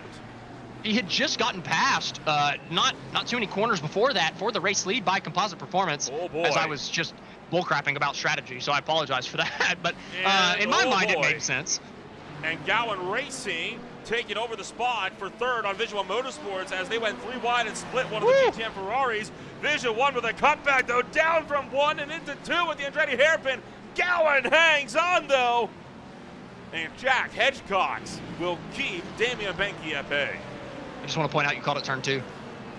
Yeah, I got it. I'm right proud. this time. I'm proud of you. I'm proud of you. Gowan Racing, though, holding on. Just tight battles through turn 2, though. Every time through that double left, it just seems to be very, very tight on the apex because a couple people run a little bit differing lines. Obviously, you're going for that double apex in certain scenarios. Maybe you run out the first part of the corner wide and do a very, very late dive down into the second apex.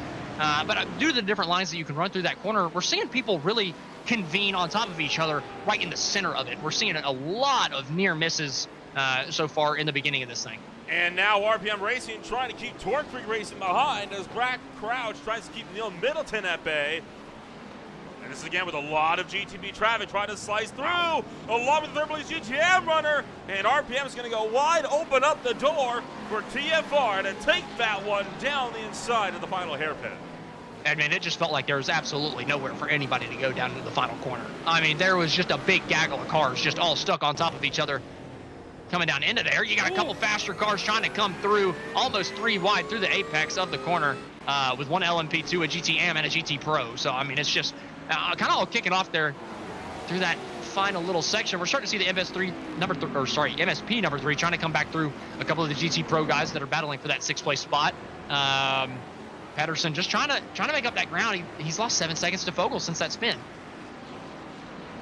We've also got the battle for 6th on in GT Pro. GSC Racing Esports trying to keep World of Sim Racing behind. Audi versus BMW with, I believe that's the GTM race leader, trying to fight to the point as well, just behind, and work their way around all this mess. And again, there's that GTP traffic that's starting to get up and in the fray.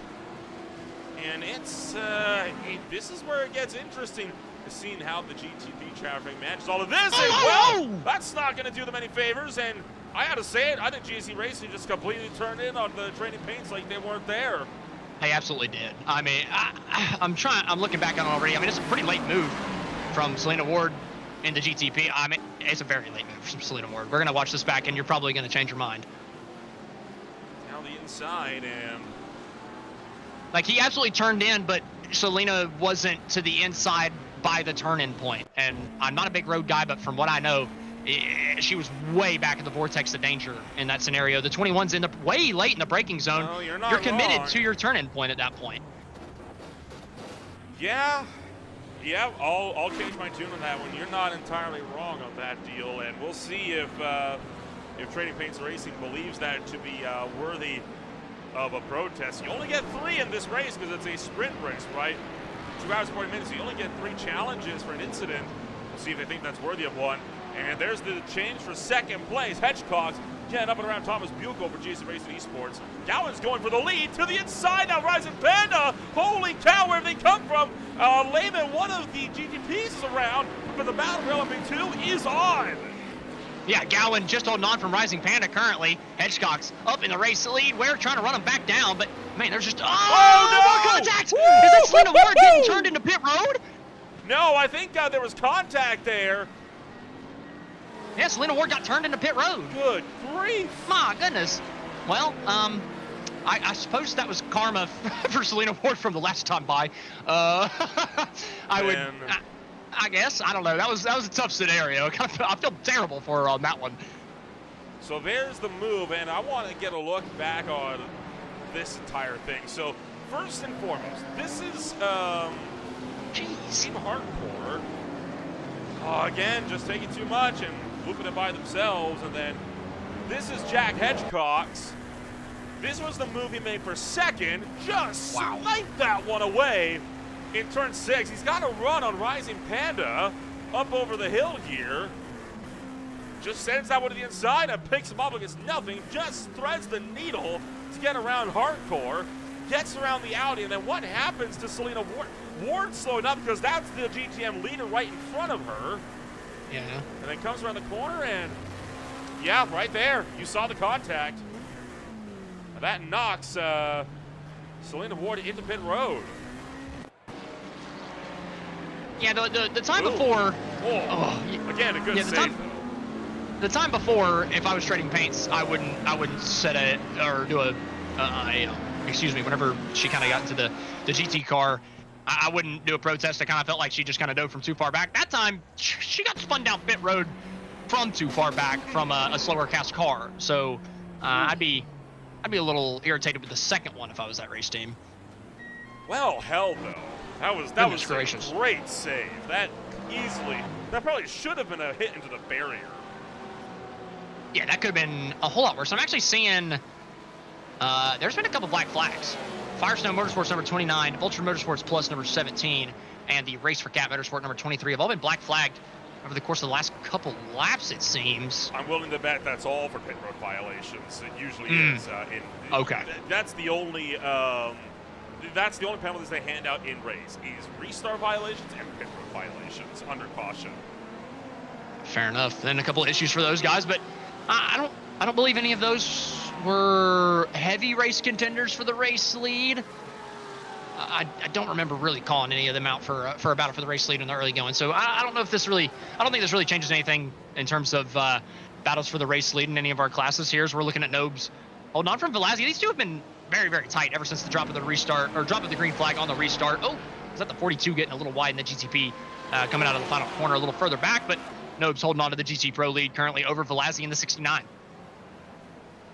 North Sim Racing is closing though, and remember that 69 car has spent a good chunk of this race on the point as well, or at least battling for it with Fish Motorsports, and they've been steadily reeling this gap in a bit more, but this Cadillac coming through could disrupt things, or it could go the way of North Sim Racing. That put Fish Motorsports offline, and here we go, battle for the GT Pro lead with no room to go there for Vice Motorsports. A bit of contact, it looked like, on the entry to the corner. Fisher hangs on, though, from North Sim Racing for now, and Vice just going to fire that one up the inside, but too wide into turn 6. Won't work. Fisher hangs on. Yeah, Nobes had the preferred groove there. But coming up to the corkscrew, obviously we've seen this is the trouble spot time and time again, kind of going defensive on the left before they get down to that little right kink. And then easily riding it down to the apex, the 44 looking nice and tidy, but the 69 honestly looking a little bit better through the corkscrew there, even tucked in behind the number 44, coming up to the penultimate corner. Looking to the inside, kind of a quick corner. You don't really want to go for that move through here. You want to set yourself up for the final corner, and he has. He's all over the back bumper. Now looking to the inside, down to the final corner. Fisher Motorsport having to give it up to North Sim Racing. Move Velazzi up into the lead of the GT Pro category. Good show there. Velazzi back up and onto the point. Meanwhile, Justin Milano is into pit road, so your GTM class leader will pull that one off and go up on the jacks, and I don't think they can make it to the end. They're gonna have to go a little bit longer, I think, on this one. Got a battle for 6th in GTM as well. Yellow Submarine Squad trying to keep off the SSFA. Eric Ferrari's going at it. Yeah, you were talking about you can't make it to the end from here. You're absolutely right, but I do think we're gonna start seeing some strategy plays. I really think that we're close to a fringe one stop for a couple of these classes with the way that caution flew and how long it took. So I'm very intrigued about who's really running it super hard right now and who's trying to cut out a pit stop. We'll find out, won't we, over the next hour or so about who's going to try to go for that one stop, as Scouts S Racing, the LMB2, getting around the battle for 7th in GT Pro as well. Simon Rohr-Husum trying to keep Neil Middleton behind. It's been a phenomenal race. I mean, this has been just non-stop action from start to finish, even more so than I think the Roar. Yeah, I've been lucky enough to call 3 of the 4 races so far. Unfortunately, I could not make Long Beach, but every time that I've gotten to watch these VSCA guys go around and rip these things around the racetrack, it's been phenomenal. I mean, the roar was awesome, by the way. The roar was just great. The Daytona 24, it's a 24-hour race, so it's a slow burner through a good bit of it, but there's action all throughout it, craziness happening throughout the entirety of the event, and the finish was just unreal. And then, Long Beach I wasn't able to be there for, but then Sebring, we had the rain, and that race was absolutely crazy, and we've just backed it up again at Laguna Seca so far today, and a little over halfway and a little over an hour left in this thing, and it's just been nothing but fantastic racing the entire time. This battle for fourth in GTM is still tight as Yellow Submarine Squad and Off-DS Racing continue to duke it out. It's very much an ebbing and flowing gap because of the Acura and another Cadillac that just broke past this too. But they've not been letting each other go. I mean, they have been very tight for the last 10 minutes or so. It just got really nervy in front of the number 15 GTP Cadillac coming out of turn 6. They were too wide right in front of him. Coming out of that corner, luckily he caught him coming out rather than going in. But it was very, very tight. Looking at the MSP number 3 coming through the same corner, and you can tell that's 20 seconds between the 15 and 3. I think that the 3 made that little mistake and had that half spin, and I think that they are saving for the one stop at this point, because there's no way that they're dropping 13 seconds off of Vogel since the spin. The spin sent them 7 down. They've lost another 13, so they've either had another incident or they're saving their gas trying to make this a one stop. From the caution. Motorsports not too happy with Tri-State Racing, it looks like there, as they're being swarmed by a whole host of prototype traffic from both classes at this point in time. And DS Racing Esports team trying to put these lap cars for himself and MSP to keep him at bay after making that pass to the so looking like he'll do that, and that'll break this battle up pretty quickly. This is Thomas Moore trying to work his way up and around Rise of Panda Racing at number 3. This is the battle for 9th place overall on the racetrack. And that'll go pretty easily in the way of stop-and-go racing with that top-end charge. But still got battles everywhere throughout the racetrack, and looking like the FRS Sports Machine just had a small off at turn 6. Well, the battle for 6th in GTM picks up. Yeah, full sin racing. Sending it to the inside of the digital chicane number 93. The 93 had been running, up towards the front. I believe, wasn't the 93 the top qualifier out of the GTMs? Yeah, the 80 had qualified 32nd on grid, and the 93 qualified 29th on grid. So I'm surprised to see the 93 have so many issues. Issues for your second place runner in LMP2, Thomas Buechel having a major issue. Oh, just shot that to the inside of Gowan and spun off the track. That's a pretty late move down into that corner. That was a little over. That'll be 2 liters in. Oh yeah, he is. My goodness, that was a little over eager through that corner, I believe, trying to get that second place spot. Pedersen is also into pit road, so could not make it to the hour mark. No, so they're definitely not trying to cut it down to a one stop. I was hopeful that we were fringed there, that they had saved enough under that long caution period, but it's looking like that won't be the case. But man, they're just about kissing doors down the front straightaway. Full sin racing in the digital chicane number 93. They are not doing each other many favors here in terms of trying to keep it clean. Kyle Lowe to the inside of Carl Felver, and Lowe gonna hang on. Digital chicane. Their 93 car will pick it off from Full Send Racing, and Felver thinking about trying for it, but right now, Digital Chicane, I think, is firmly secure in that 6th place. I'm just surprised that they're running 6. They've been absolutely rapid. If they pitted recently, maybe if they pitted recently, then that would explain it. But the 93's just shown so much pace tonight, and they're not really showing it at the moment. Kind of looking back to see if they had pitted any time recently. I'm looking back on their lap 51, and they did have a 30-second longer lap. Whoa! Timo Van Gemmer for MMTQ just went straight on at the corkscrew and cut across the track. Taking a look back at this, and was there... Oh, they got help from Hardcore. Team Hardcore hard into the barriers, and that sent MMTQ straight on. Goodness gracious, the corkscrew it's just It'll reach out and grab you, man. I'm telling you, it's a tough corner, and especially whenever you're going in there too wide. And it's that kink beforehand. It's very deceptive. That's the second time we've seen it tonight. The first one was on lap number 1, where the guy on the left-hand side just cuts in a little bit too much for that kink and causes the incident. That's hard to even tell who was even at fault there. I mean, they fired across that racetrack too. That could have been bad. I mean, you saw right there, I mean, that was one of the digital chicane cars. Was that Oravec potentially? It was not Oravec. It was Kyle Lowe. I mean, look at Lowe here. That's a scary sight to see right in front of you, approaching a blind corner. And I got to point out, I was talking about the digital chicane 93. They did come down pit road. That's why they're running so far back. I was very concerned with them being that far back. Looking at another view of the Team Hardcore getting down into the... This is, that's HAC. Oh. Dropping at the final corner and slamming into one of the Ferraris, and that causes a massive pile-up in the corner.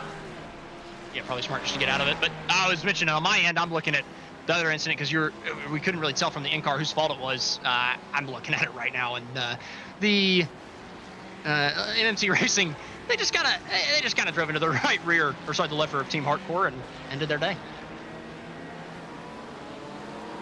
Saw another almost coming together, and we've had another problem on the track. Michael Cruz has gone around and has parked it. Oh no, sorry, Cruz was involved in that, and so Casey Racing, that damage was worse than we thought. That thing's destroyed. Oh yeah, they had to park it in tow. Christian Sherrard, LMP2 runner for Tri-State Racing, having this off. Whoa! Lap a digital chicane car.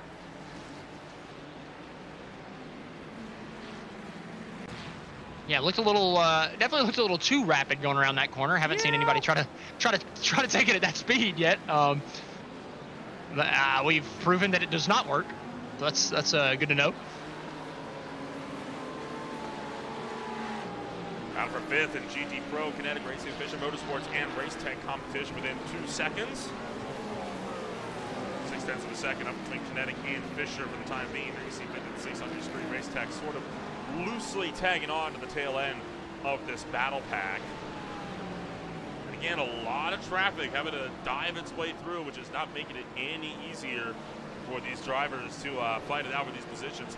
It's not a track that you would typically expect to see, multi-class racing on, right? It is one of those racing circuits where you have to be on your toes because trouble is never too far away.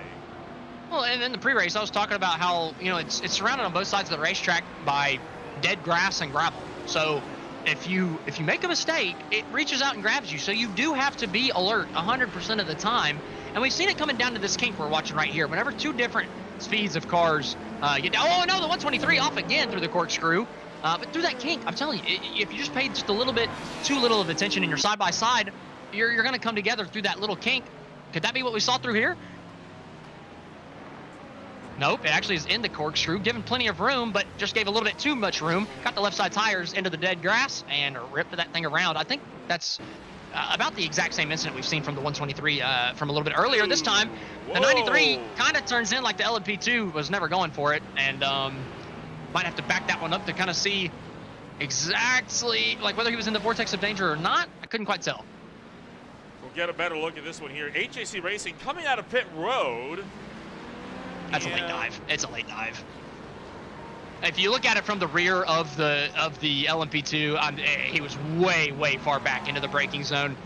He was asking way too much out of the GTM there, and unfortunately for the GTM, that's the 93 I was talking about. They came down pit road and lost a ton of time. Now they just lost a ton more because they got dive bombed in turn number 3. This digital chicane car has not had a good outing this afternoon. They're still running 6th somehow, despite 7th now, sorry, despite all of the issues that they've had throughout the course of this race. But this is, I think, going to be one that they're going to be eager to forget about. Yeah, I mean, if we say that, there's still an hour and 3 minutes left in this thing. So maybe they'll get a lucky caution that could help them out. But this is Mork. Oh, and the 278, the gravel, the new gravel coming in handy. This battle once again for GT Pro for 6th, RaceTech competition, trying to still make that move on Fisher Motorsports. Porsche v Audi, and right now, that Porsche has been a hard one to beat. And around goes Orbach, the GTM leader, drops it out of the final corner. He'll spin it up and get rolling, but that's big. That's unbelievably huge. That cuts down the gap to Screeching Moose Motorsports dramatically. It's down to 3.7 seconds now, and again, it was over 12. And I mean, again, Orvich tried to stay to the inside. The Audi turned in, and they made contact, and Orvich comes off the worst.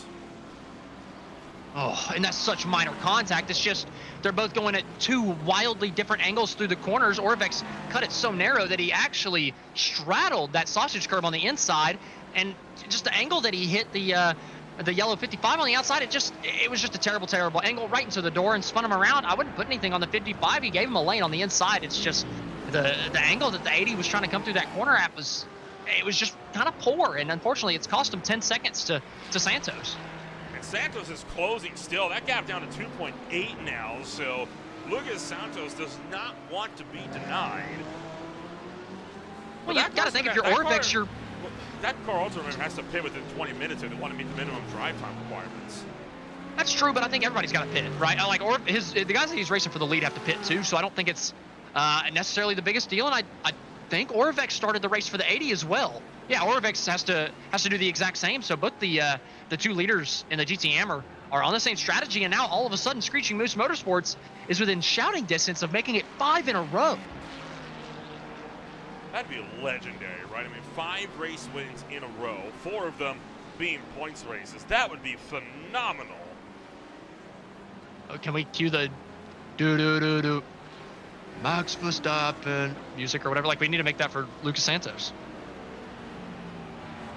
You know what I'm talking about? If you don't know what I'm talking about, then that's going to be really sad, because that's like the biggest meme thing for F1 right now. I was only half paying attention throughout that statement. Oh. Say it again. Thank you. We need to come up with the Max Verstappen music for Lucas Santos, because I mean, if he's going to win every single race this season, Screeching Moose Motorsports guys. Thank you. Okay. I'm sorry that I lull you to sleep every time I open my mouth. Battle for third is picking up as well. Texas Speed Sim Racing in their highest performance ever in this championship, trying to keep Kinetic Racing at bay, but boy, Kinetic on a charge, and Texas Speed struggling to keep the Porsche behind. Oh, in the final corner here, is that the MSP number 3 on the inside trying to come through? Really just trying to recover at this point. I mean, it's kind of all gone sour for him, and I'm looking at Bernie. They're over a lap now to the leader of Composite Performance. I'm looking to see if they've come down pit road. They did at lap 62. Obviously, as Bernie is in the car now, Pedersen was the one driving earlier. Everybody in front of them supposed to come down pit road, but I'd be a little bit.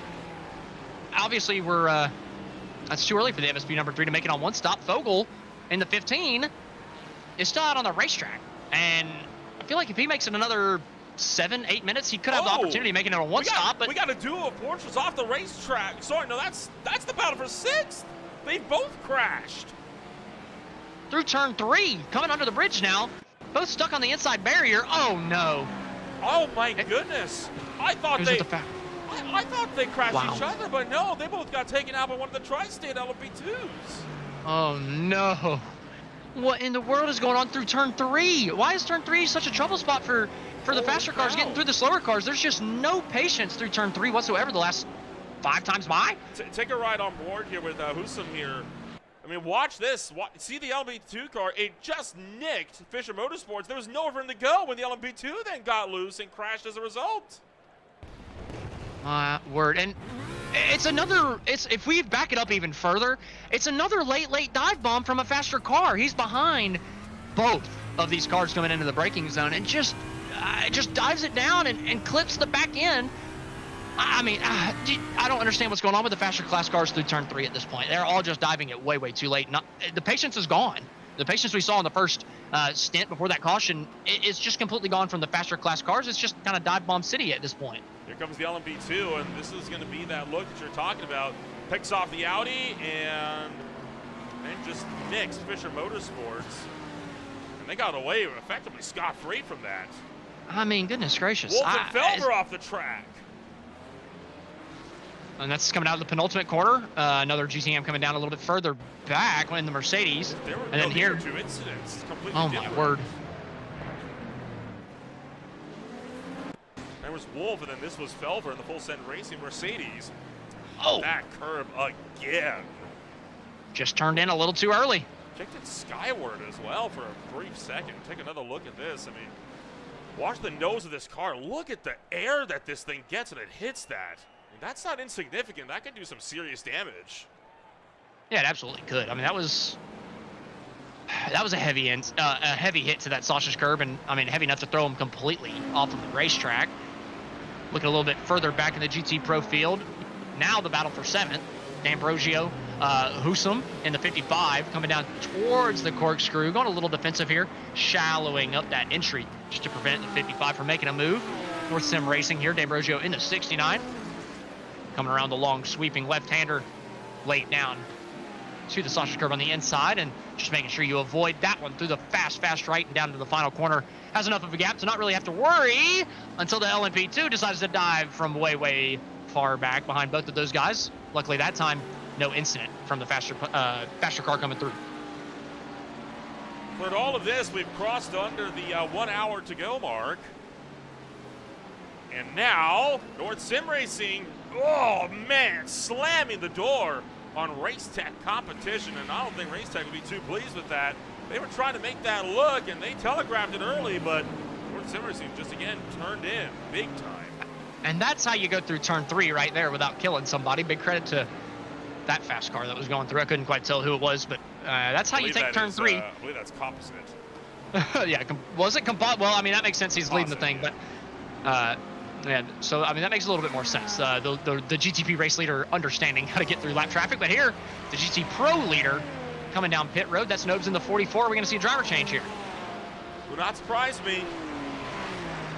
Sure enough, Nobes out of the car, and Daniel Gruber will be hopping in. So number 44 will be the driver in the car. That'll take them to the end of this race. Matthew Oravec is into pit road. He'll be the first one to blink in the battle with the GTM lead. Lucas Santos leads for the first time. Oravec out, and Quinn Mitchell hops in. Now we got to pay attention to Santos. How long does he stay out? When does he come in? And who gets behind the wheel of that number 5? I would anticipate them to be able to the next 2 laps here. You don't want to be caught out on undercut strategy, right? I mean, and they've been very good with their pit strategies all season long. So I would expect that Santos will make a quick response here. I think it all depends on how much clean air they have, right? Like how much traffic, how much are they having to get out of the way for people? How much time are they losing in that sense? And I'm looking at the rear chase cam of the number 5 right now, the Screeching Moose Motorsports number 5 with Lucas Santos. And I barely see anybody. I see a couple GTP or LMP2s coming through from, straight away back, which they'll catch that relatively quickly. But other than that, that number 5 is in clean air. I wouldn't give that up. I would run it as long as... It's also a factor, though, that you have to consider, right? Not only are you in clean air now, but will you be in clean air when you exit? That's another huge factor they have to worry about. And to that point, Quinn Mitchell is not. He's stuck behind the number 6 of John A. Goodwin. So that's a GTM competitor that he is stuck directly behind from pitting. And I believe John is a couple laps down. So he very well could get out of the way, but he's not. And he's holding up Oravec right now. And if you're Lucas Santos, you got to be smiling ear to ear as he's actually coming down pit road. But he had a full clean lap of clean air as the number 80 now is coming around, and he's stuck behind the 6. Santos leaves out of the car. No surprise there. And it'll be Sean Hatfield who will be jumping in to take this one through to the checkered flag. And they are good to go to the end, right? I mean, all these GG cars we see coming down into pit road, they are confirmed good to go to the end. Thomas hops out of the 5th place runner for Texas Speed Sim Racing in the LMP2, and Gavin Dumet will hop into the car. Hedgecock's remaining in the car for Gowan Racing. Remy Loge remaining in the car for Rising Panda. There it is. That's the battle for the GTM lead. Just changed hands there, but it's relatively close between Screeching Moose and the Digital Chicane number 80 as they're both coming through turn number 2, one on the access road. That's a lot closer gap than what it was before the pit stop. Gap right now, 2.5, and Kyle Potter has just taken it into pit road. Potter, Interesting. GTM never disappoints, man. I don't know what it is, but the GTM class, these guys know how to put on a show week in, week out. And in fact, I believe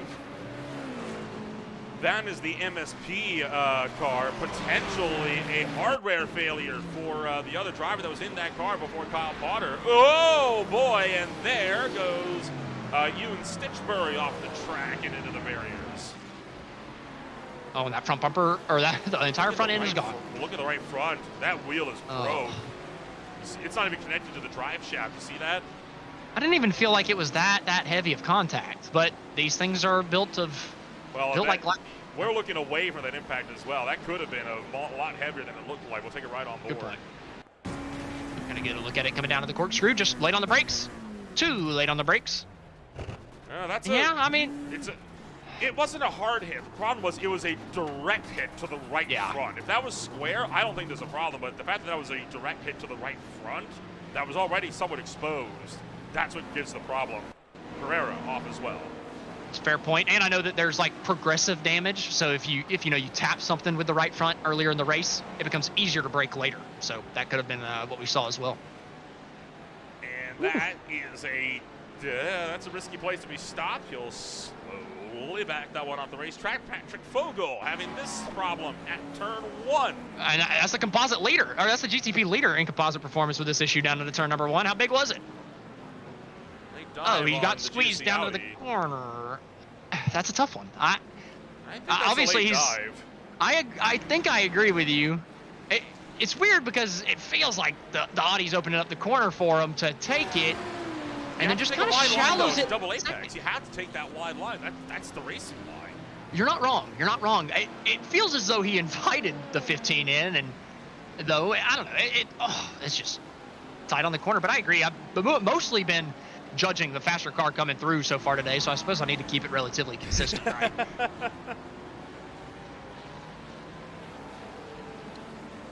Car number 830 has reported they are done for the day with terminal damage on their machine. That was the Team Hardcore machine. That got turned the wrong way, even the corkscrew by MMGQ about half an hour ago. They will not be able to repair that damage and get back out on the racetrack. They are done for the night. That is unfortunate news for Team Hardcore. They were hoping to have a good day, and well, they'll have to try again in about a month or so when we run down the Circuit of the Americas for the next sprint race. And that was a bit of a nervous moment for GSC Racing Esports in the battle for the LMP2 leader. Yeah, nervy moment there. I feel bad for Team Hardcore because I remember that. I mean, it was going into the corkscrew. They just got taken out through the kink before the corkscrew, and just hard impact. So honestly, just tough break for the 830. I don't really think they had anything to do with that. Just got left reared coming down to a braking zone. But the LMP2 battle, man, it's really tight between these two guys, and by the end of this race, it's going to be tight between the GTM guys. I think we're going to get a battle for the lead between Hatfield and the digital chicane number 80 at some point. Or sorry, this is the 80 leading that battle. But it's currently for P3, but I believe the 83 and the 531 in the GTM class are both going to have to come down pit road at some point. And Patrick Fogel is into pit road. Thomas Martin for Vision Motorsports picks up the overall race lead. Aiden Campbell having to jump to the pit. Zachary Living would jump into the pit. So a few more drivers having technical problems and having their drivers drop out and having to make inconvenient tows to pit road. And oh man, there's a lot of packet loss stuff going on right now. A lot. I'm 7. I'm telling you, there's a new one every 10 seconds. I'm seeing a new guy get disconnected. Boy. Another one. There's 8 of them now. Unbelievable. Whenever you started talking about it, there was only 5. Nicholas Johnston getting into the car in terms of Patrick Fogel, but this is a problem that we saw last month as well during the 12-hour Sebring, right? A lot of drivers, particularly with the rain, were suffering from dropping out of the session, and it costed a lot of teams a good race. Well, I mean, was it the rain? I mean, if we just had 10 get disconnected, so it might have not been the rain. Well, I think it was the rain last time around because it was a performance bug, right? Like, systems could not handle what was being delivered upon them, what was being reported to us at least. I was feeling like that might have just been a hypothesis. Like maybe it just got disproven because it's the same problem. Orlando Everybody losing. Campos just jumped to the pits. Goodness gracious. And that is Vice Motorsports who are way down the field. They're 3 laps off of the 52nd place runner overall.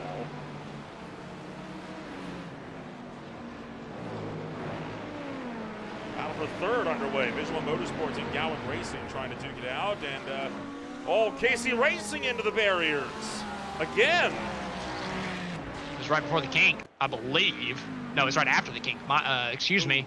Just looping it down on the second apex down there. Not really too surprising. Seen that time and time again whenever I jump into practice sessions here at this racetrack. Typically, I'm the one driving that I see doing that. Joshua Wolf going off.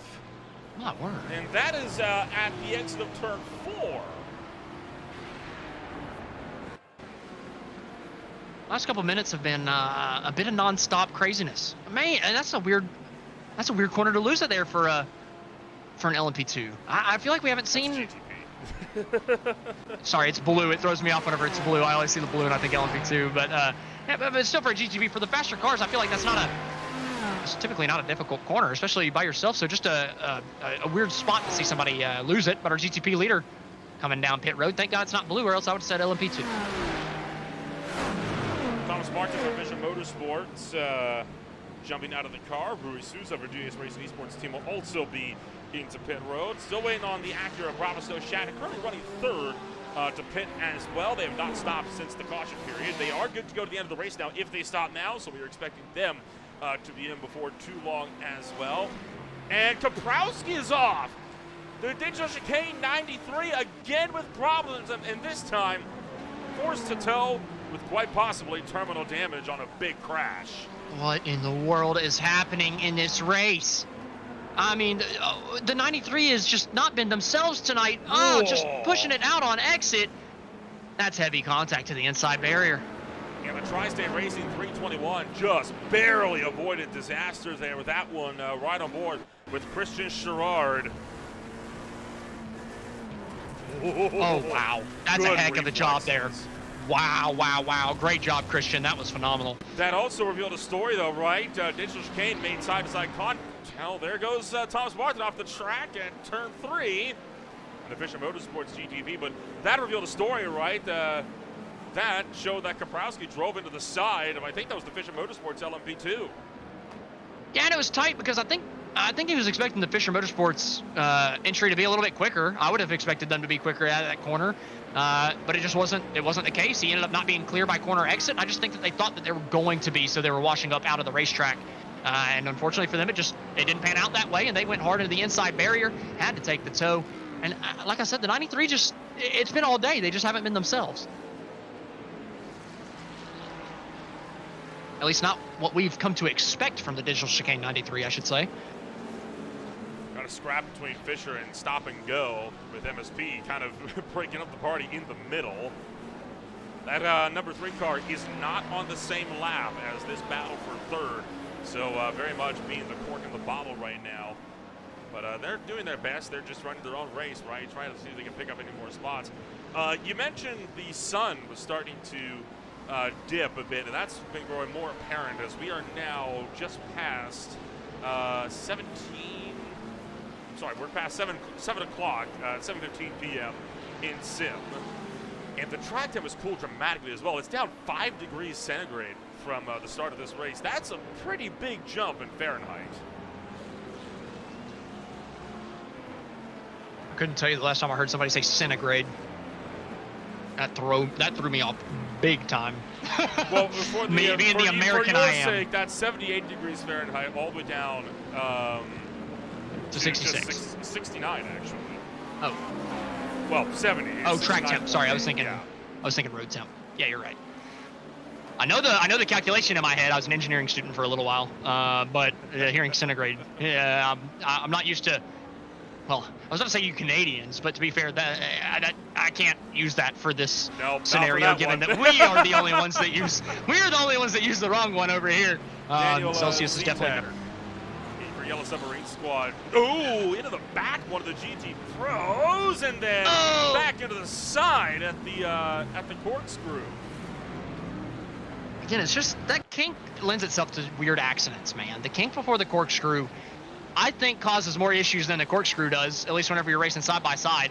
A little bit of people cutting their noses off and just, I don't know, we're going to see from the onboard of the Yellow Submarine. Just see exactly what happens with the 32 out in front. Braked early. Yeah, exactly. That's a heavy brake check coming into the corkscrew. I can't exactly fault the BMW for that, though, because he's trying to make sure that he doesn't run into the back of the GTPs that are braking even harder than him up the road. Yeah, but you do have to hold one specific line coming into the corner, and I felt like he might have deviated from that a little bit and made it unpredictable for the driver behind. I just feel like if you're going to brake early for somebody in front of you, you have to make it predictable for the guy behind you, or else that's just what you're going to get. At the end of the day, I'd probably just put it up to a racing incident, but I'd still be frustrated if I got brake checked like that, even unintentionally. This is multi-class racing, right?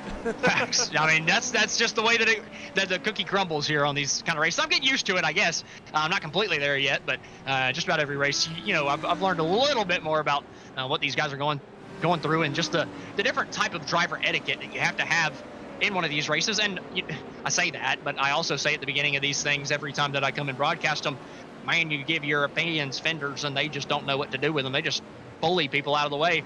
So it's almost like that etiquette that I'm talking about isn't there half the time. I do like how you say that when we're in a series that runs exclusively on American racetracks. Well, there's a touch of irony to that. You can't deny it. It's on American racetracks, but most of these guys are European, right? So I feel like I'm okay to say that. I'll give you a pass for that one. Yeah, exactly. That's what I like to hear. Battle on and contact. Vision Motorsports bullying composite performance out of the way. Goodness gracious. I mean, I get running hard for what will end up being the lead, but that was aggressive coming through the last couple of corners. I mean, it got the job done. So credit to Martin there in the number 4, but he bullied. It's not Patrick Fogel anymore. He absolutely bullied Nicholas Johnston out of the way there in the 15. I got to think Johnston ain't too happy about that. Oh, it's not over either! Oh, no! Fisher Motorsports gets into a big time. That rear wing is gone, and that could spell the end of Thomas Martin of Fisher Motorsports charge for a race win. Wow. I was just talking about the 15 is probably not happy about that. Well, I guarantee you they are smiling ear to ear at this point after what just happened to Thomas Martin down to the turn number 1. Looking at it, late on the brakes. Obviously, a little bit of an issue in front. Constantina. Nobody did anything wrong there. That was just an LMP2 checking up and getting a bit squirrely, trying to check out for a digital chicane Ferrari, and it caused a stack up. There's nothing that anybody did wrong there. Yeah, the LMP2 was trying to be nice to the digital chicane entry, and at the end of the day, Thomas Martin was also trying to be nice, not trying to get into the back of the LMP2, but unfortunately, he's the one that got caught out. Now, the 11, Carter in the LMP2, going through the dirt, through the corkscrew. Every time you change the camera, we're seeing cars hit each other. We're seeing a car go off the racetrack. Next time, I imagine we're going to see a car go hard into the tire barrier, and it just happened. The timing of that was impeccable. I don't know what to tell you. This is unbelievable. Immaculate timing. This is hilarious. I just don't even know what to tell you. And that's as hard as you can go into the tire barrier. And you know what caused that? Loss of rear downforce, because he lost that rear wing just half a lap prior. Oh my word! That's about the worst lap that you could see from Fisher Motorsports, and you can't put it on Thomas Martin all that much. Again, going down into turn 1, he was trying to do the gentlemanly thing. He was trying to do the right thing and not run over the 2 guys that were having a moment in front of him. But unfortunately for him, he was just caught in the bad sandwich and got all that damage. And then, like you mentioned, because of the damage, he just couldn't control it going through that fast sweeping left-hand corner, probably the fastest corner on the racetrack. And, without the rear wing on a speedy corner, it's just not going to work. Thomas Martin was forced to take a tow to pit road as a result of all of that, which is unfortunate. They could not get that car back around to the pits. And we're watching a tight battle for second right now in your LMP2 field, with MSP trying to just battle through as well, just behind. This is the battle for 7th place overall with 3 cars, and Gowan Racing round the long way of Andretti. Couldn't get the nose in there. And right now, Nicholas Pedersen is not happy. This is a dangerous place to be, and how about that? Gowan getting around a GTP car, 3 wide now, as Gowan trying to run away. Well, this is our GTP leader. This is Nicholas Johnston stuck in the middle of this in the composite performance, number 15 on the inside. 3 wide into turn number 5. Just about having to back out just a little bit as Gowans to his outside. This is, I mean, if you're the GTP leader, you've got 35 seconds on the second place car. You've got to be as patient as possible through this, but that was the nastiest hornet's nest we've seen the entire time. And back to the lead, back to second. We'll go Remy Loach, Rising Panda Racing gets back down the inside. The spot will change twice in the span of 1 lap, and all of it because of lap traffic. There's a huge cluster of cars packed up in this one section on the racetrack. I mean, you open up that track map, and I mean, it kind of goes off screen at the bottom, unfortunately. But you see my point, right? I mean, there's like a third of the field clustered up in this one, like, 4-corner section. Meanwhile, 4th place runner Vermeer, I think, just went off the racetrack along with Quinn Mitchell and Kristen Sherrard. I was talking about this during the caution period. This is what you get with the shorter racetracks, though. The GTPs are getting around this place in a minute and 10 seconds. If the racetrack only takes a minute and 10 seconds to get around for the fastest car, you're not ever going to have a moment to breathe. You are always going to be lapping somebody, or you're always going to be getting lapped by somebody. Oh my goodness! Or taken out by somebody like that. That's Orvex into 80. Isn't that our no, that was GTM? That was Quinn Mitchell, but that is the GTM leader who's into pit road, and that has put Sean Hatfield to the lead. That's the Digital Chicane 80 has led this entire thing, dominated, and that's unbelievably dirty coming down into the corkscrew, and it's giving it to Hatfield in the Screeching Moose Motorsports number 5. What in the world is that? This is, man, this race is just, there's no control anymore over this race. I mean, this has all gone completely it went off the rails a while ago as Gowan Racing locks it up big time for their final pit stop of the afternoon with 36 minutes to go. There is any control that this race once had has gone out the window. I think that has been made very clear. I mean, holy Toledo. And I've got to go back to the Digital Chicane number 80. It's the kink before the corkscrew. The 321 gets together. He drifts a little wide off of the corkscrew and gets into the GTM, the 33 that was side by side, the MSP number 33 that was side by side with him, and just causes the entire incident that takes out the guy that has led the team that has led the entire GTM race. I mean, what in the world has happened in the last 20 minutes of this thing? On board with Kyle Potter on the approach. It's going to be his car on the right. Oh, no, that wasn't even MSP's fault. Tri-State Racing ran into them. Yeah, that's what I was saying. The Tri-State Racing machine drifted from the curb on the inside and turned across the MSP number 33's nose. He got lazy and didn't keep turning. That's the only thing I can think of. I mean, this is going to be a great view. You are going to see the 321 completely drive off of the curb. You're supposed to keep this tight to the right. So they wanted to get through. Look, he flashed him and then drifted across his nose. Good grief. This field cannot catch a break. Sean Hatfield and Pedro Espadina both had an off. I believe we just saw one of them slow on the racetrack. This is Sean Hatfield, the Screeching Moose Motorsports leader now. No way. Getting it. Well, that was his own fault. I have no words. What is going, dude? I'm losing my mind. That he got into right there. He did not lose the lead. He kept the lead, but the gap at about 19 seconds now. And then again, Joshua Wolf spun up into the wall by Justin Delano. What the heck has happened? This is turning into a demo derby. I mean, this race has been fantastic until about the hour mark, and the last 25 minutes, it's devolved. I just don't understand what's going on. I really feel like I'm watching like an ARCA break weekly, the bottom split ARCA drivers over the last 25 minutes. The crashes have just been consistent, nonstop. Nobody's taking care of each other out there. I mean, there's only even one battle on the racetrack that's within a second of each other, and it's between the GTM and the GT Pro car. Nobody else is within a second right now. There's no need to be driving like this. I don't understand.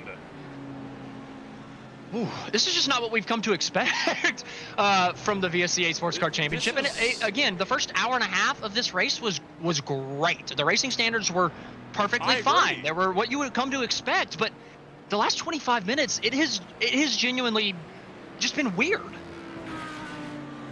It's been it's been a week for strange races on Green Flag TV, hasn't it? We had HTRL with a fuel run. We had the Beer League with one of the most scuffed ways to decide a champion. And now VSCA in the final hour, Kristen Sherrard around again down at Andretti Hairpin, trying to get around the Fisher Motorsports car, shoots to the inside. Oh boy. Well, he's clear, but carrying too much speed. And he's the same one that made the mistake through the kink that took out our digital chicane leader, I believe. And that was, again, it was just a little, going down the front straightaway, you can see I don't know if it's nerviness from everybody at this point, because everybody can just feel what's going on, how it's getting crazy, but you could see the dodging and weaving down the straightaway before they even get to the braking zone. It's like, y'all aren't even in the same class car. Why are we not working together a little bit more? We actually have one of the digital chicane members that's standing by to give us a chit chat here. Looking like we have a little lull in the action, so we'll take a couple minutes just to see if we can get a word in with Ryan Kapraski here. We'll bring him up into the broadcast booth, and I mean, Ryan, I'm sure you have your own thoughts on the goings-on of this race. I know we've had our own opinions of it as well, but kind of walk us through it. Oh man, I mean, this, as much as we prepare for all of these events, I don't know what we did or what one of us did, but, over the last, 3 races, we have not, as a team, been able to catch one singular breath of, oh, you know what, we might actually, be doing, be on for something good here. I don't know what it is, but yeah, like you guys were saying, the driving standards over the last, between the first hour and a half to now, dropped off almost to 0. I think all the prototypes are just absolutely just.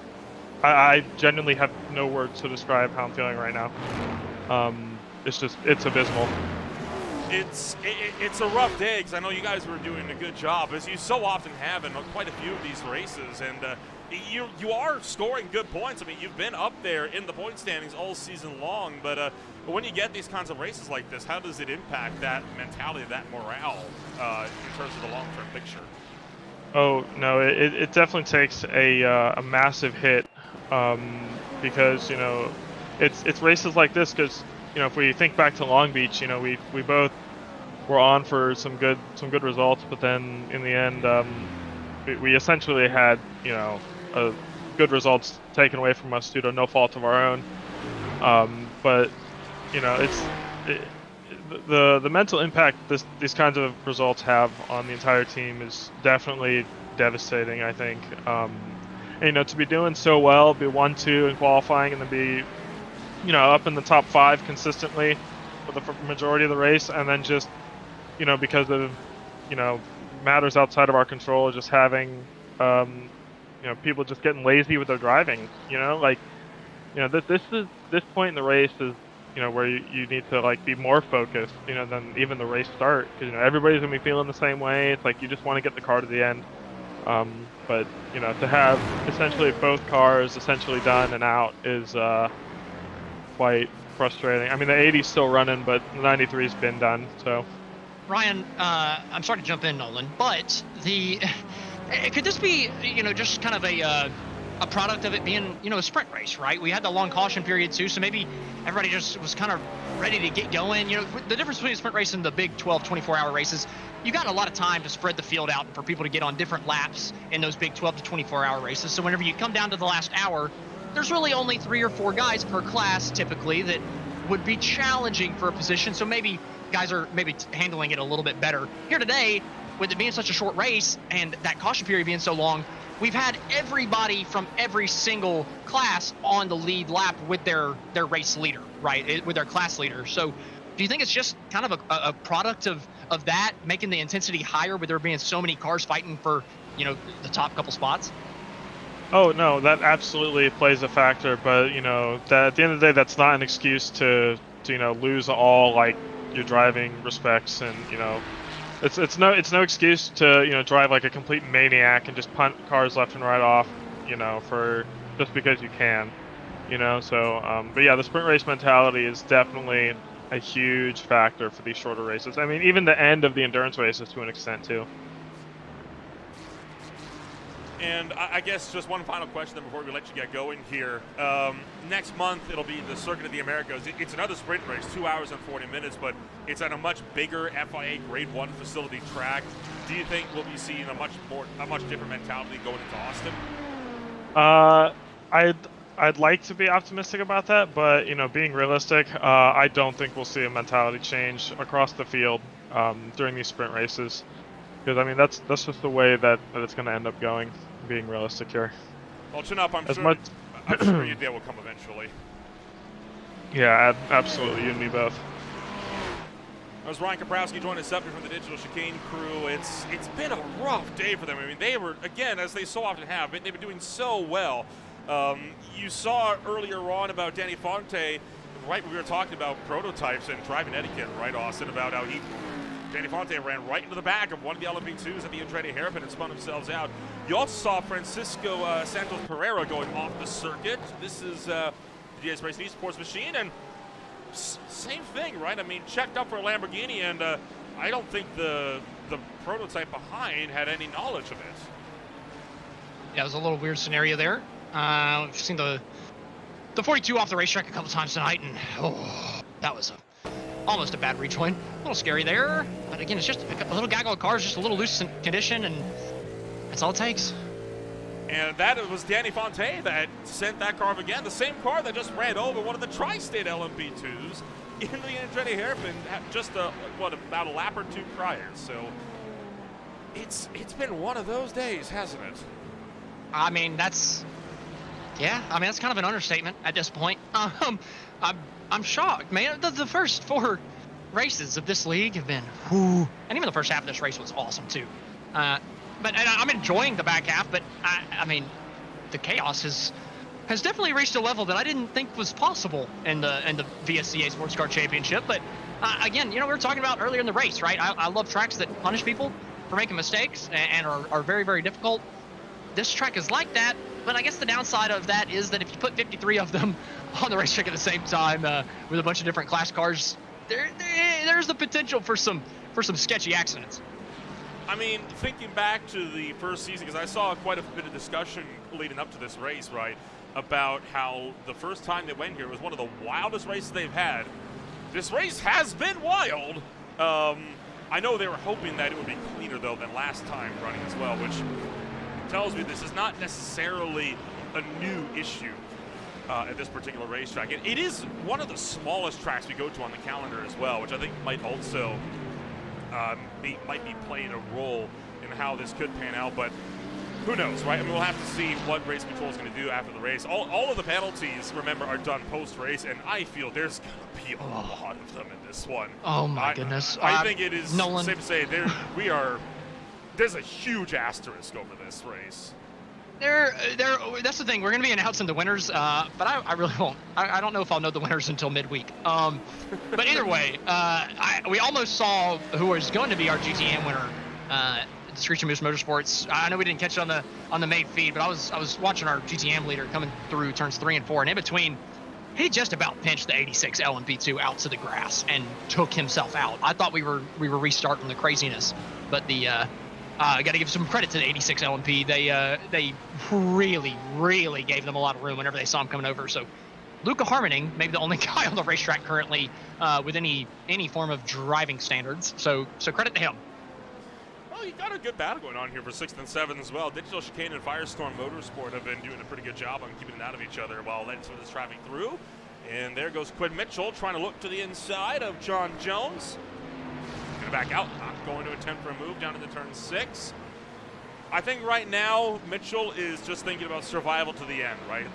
The last thing they wanted to make this race go any more downhill than it was. Right now, 6th place is about the best they can hope for in this race, so they're going to be pushing for that in these final 25 minutes. Yeah, and things have kind of started calming down the last couple laps as well, as the Firestorm Motorsport is still under pressure. Digital Chicane number 80 trying to get through still.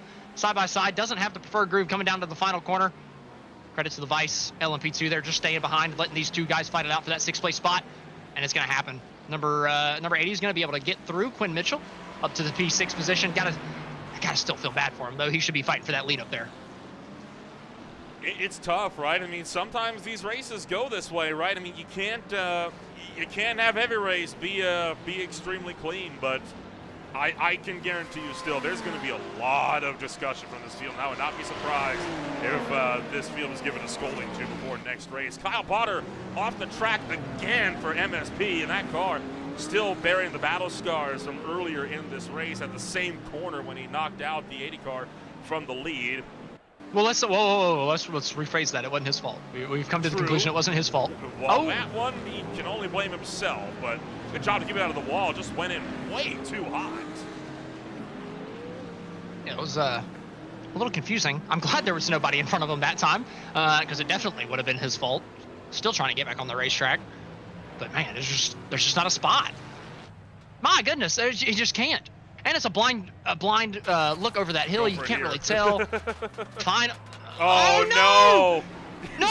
Okay, he's off the racetrack. Holy cow! I thought he spun it back on the racetrack. We were about to get a bunch of people coming through, and we were about to get the biggest accident of the race coming through the corkscrew. Thank God he spun off the racetrack. That's unfortunate. And John Jones has just dropped it. The driver that was battling with digital chicane for the 6th spot in GTM loops it, coming around the final hairpin. He's doing a good job keeping out of the way, but he could back up a little bit and get out of there. Ultimately, good job, though. Fair play to him. Not really losing a spot either. Not really under a lot of pressure by anybody on his class. So no harm, no foul for the 29. Does a good job letting everybody by as well. It's just now he's dropped out of the, or he's dropped out from the battle for P6, excuse me. It's a lazy spin, too. He didn't even cut the curb. I think that was a weird one. Much momentum. Second, third, and fourth in your LMP2 field are a little tight, particularly third and fourth, separated by 0.4 of a second. GSC Racing Esports trying to see if they can't reel the gap in with Rising Panda. They'll send this one deep through turn 6, tracking out a little bit as the gap, half a second in closing. Rising Panda, former race leaders, trying to see if they can't put themselves to the end of this race.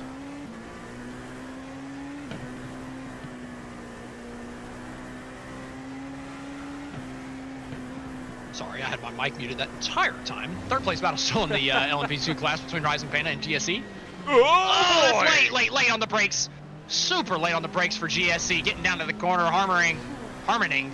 That was, I'm telling you, man, I feel like we're just like one more little battle from all the mayhem kicking off again. And, you know, we were getting down to the end of this thing. It's just there's not really too many close battles to maybe force anybody to make those crazy moves. Maybe P2 and P3 in the LMP2 will have some feistiness, but other than that, most of these other battles are relatively spread out. And Christophe Demain, the HAC Racing Machine, battling with Luca Harmony for overall position. That's P9 overall. He's going to make that look to the left-hand side and get around Luca Harmony. John Jones again going off the road. That was right in front of Composite Performance, too. This car could not catch a break. It's again a lazy spin, not even touching the anti-cut, didn't even really cut the curb at all. Just again, too much momentum going through. Just losing traction, just barely, and like you mentioned, lazy spin. Those are weird ones. You saw the overall race leader just get around.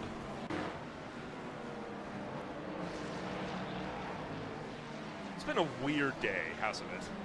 That's a fair point. Oh my goodness, a Porsche just went off the racetrack right in front of Composite Performance. It would have been great if you said it's been a crazy day and then our overall leader just gets absolutely junked. But oh man, every time I see a camera change, I'm getting a little nervous. I don't blame you at this point. I mean, this says this race has flown off the rails, but looking like some order has been established. 19 minutes to go in this race. So with us having 19 minutes to go, I do want to make the, well, not the announcement, but I'm just going to remind once again that this race tonight is brought to you by Twin Bush USA, your expert for automotive workshop equipment, located in North Las Vegas, Nevada. Visit them today or find them online at twinbush.com. Twin Bush, quality that convinces.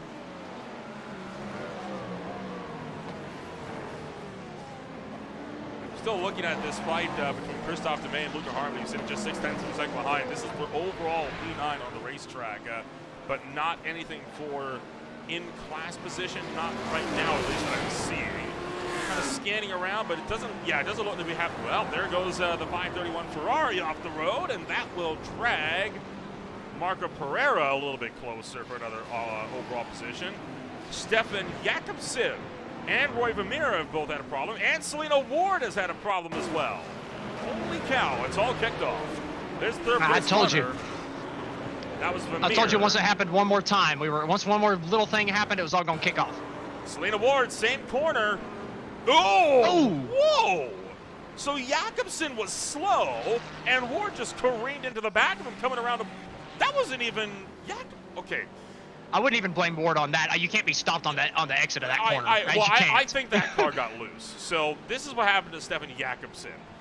And let's now ride on board with Selena Ward, who did have to take a tow as a result of this crash. Yeah, that BMW got loose. So you can't even blame BMW. Oh, but that's you? That's kind of a bad rejoin. He was off the racetrack and came back. I don't think they had control though. That's my point. Like I don't think that BMW had a whole lot of control over what they were doing there. And we'll look at it was Marco Pereira. So we'll see what Pereira does here. Back of the Lamborghini. Yeah, he's still trying to wrangle that car. There's not a lot of control they have under where that car goes. I guess there could be a little bit more leniency with that one. Unfortunately, or unfortunate for Selena Ward. Yeah, no, I mean, with how much has happened at that point, or at this point so far in the last 30 minutes, that was probably the most tame incident we've seen. Oh my goodness, the 21 just missed the apex, or sorry, did he just miss the access lane? I think he drove out to the dirt coming out of pit road. I thought he was going to come across the racetrack and destroy a couple people. See, I'm a pessimist now. I was so optimistic at the first half of this race. And every time, like I mentioned, every time I see a camera change, I'm a little nervous. Every time somebody just barely goes off the road, I'm like, oh no, everybody's about to get absolutely destroyed. Dang the performance in MSP, fighting it out for that fourth position on the racetrack in your GTM field. This is Mark Romaninski going up against Aaron Beaver, two drivers that we've seen with some good experiences so far on the racetrack, and both sitting as the first cars a lap down. Only 3 remain on the lead lap in your GTM field. Right now, Dang Performance is hanging on, and I think that's because Aaron Beaver's got a lot of lap traffic that's trying to get around him. Yeah, just potentially holding up a couple drivers. Here's the 84 Fisher Motorsports off the racetrack in the GT Pro. Was the second to last corner right before the pit entry. Easy. Having a hard time getting back on. Yeah, trying to find that line. It doesn't help that he's right on the exit curve, and he'll get in there. Look at that. There's a nice little hole right behind Composite Performance there for him to get in. Yeah, good job.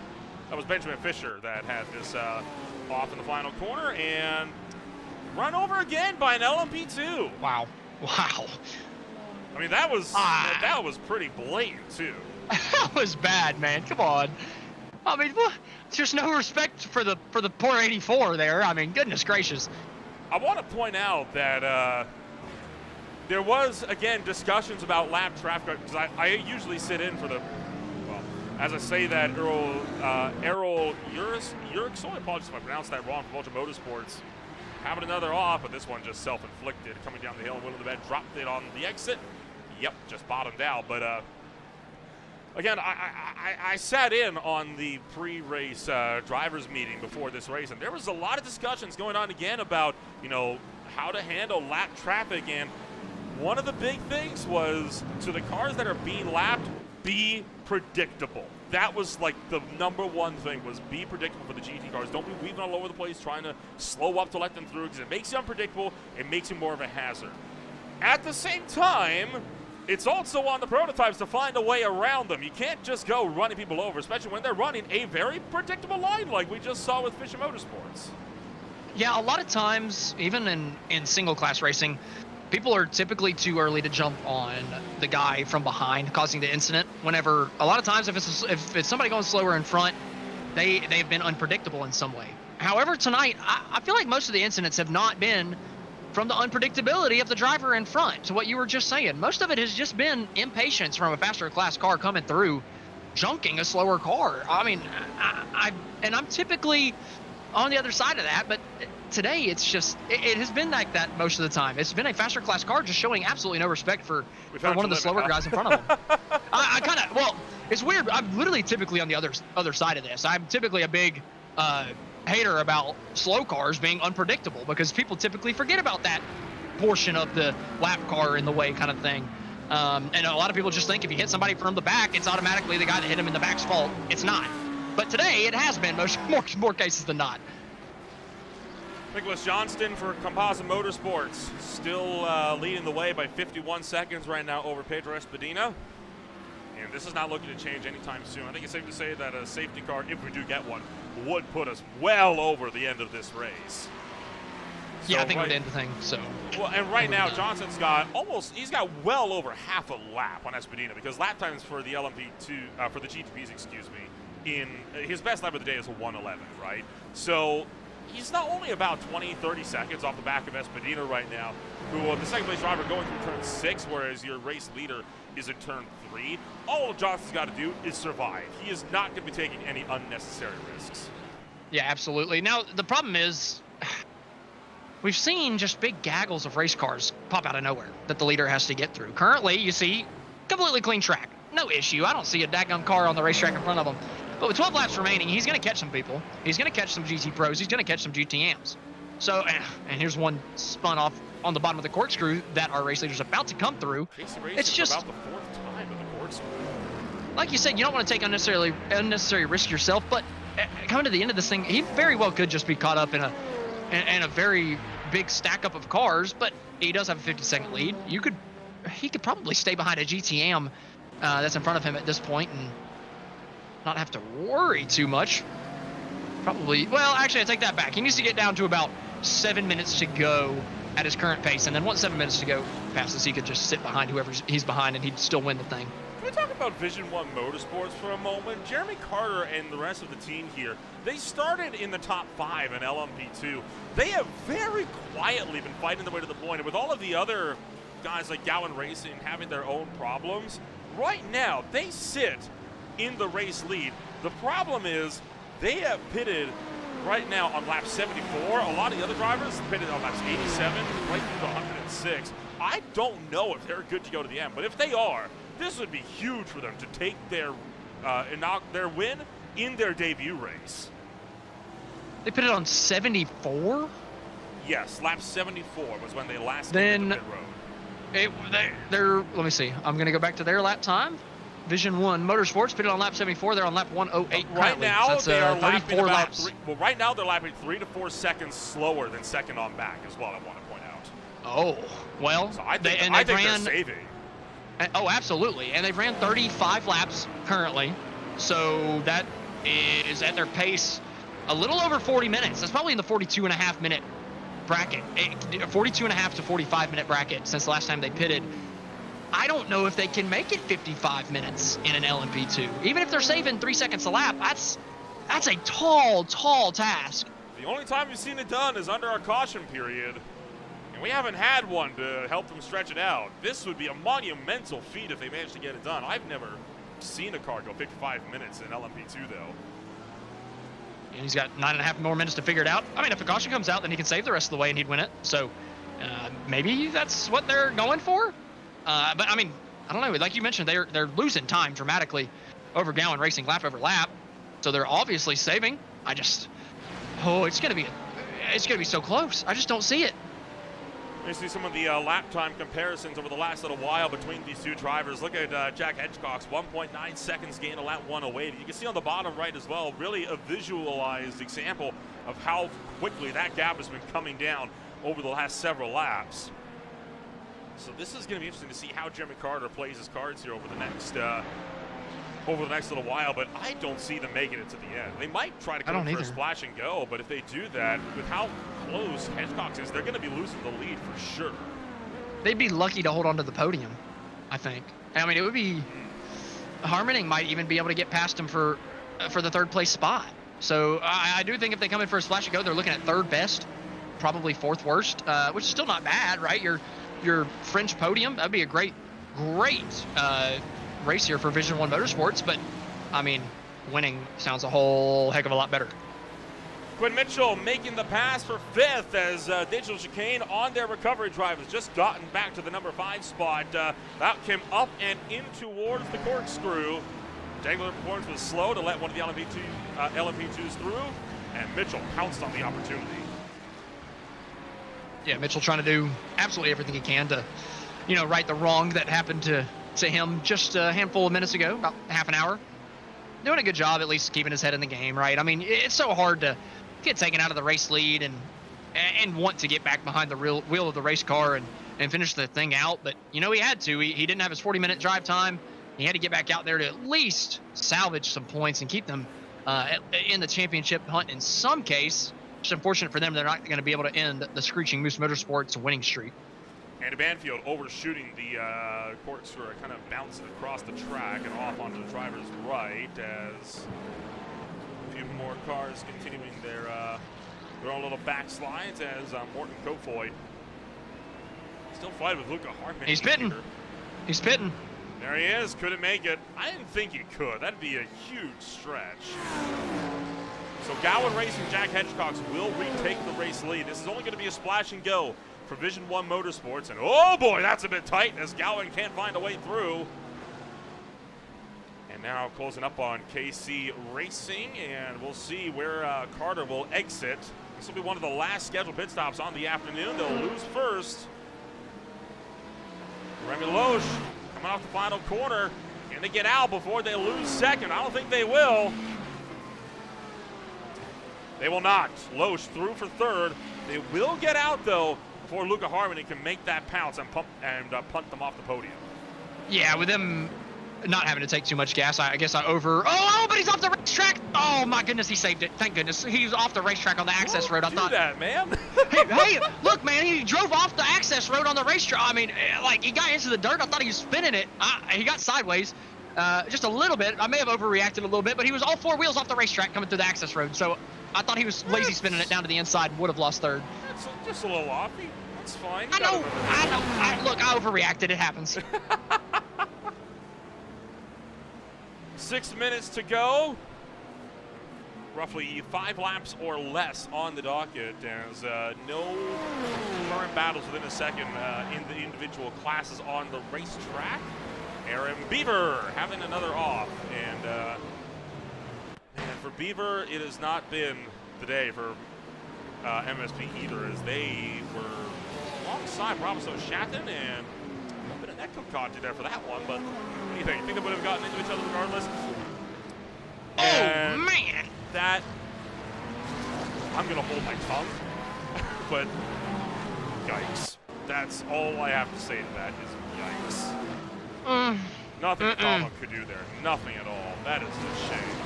You see, that's as much as the race kind of devolved in the last 45 minutes, the one thing was I hadn't really been able to firmly say we've seen a bad rejoin tonight. I almost said it earlier, but I retracted it.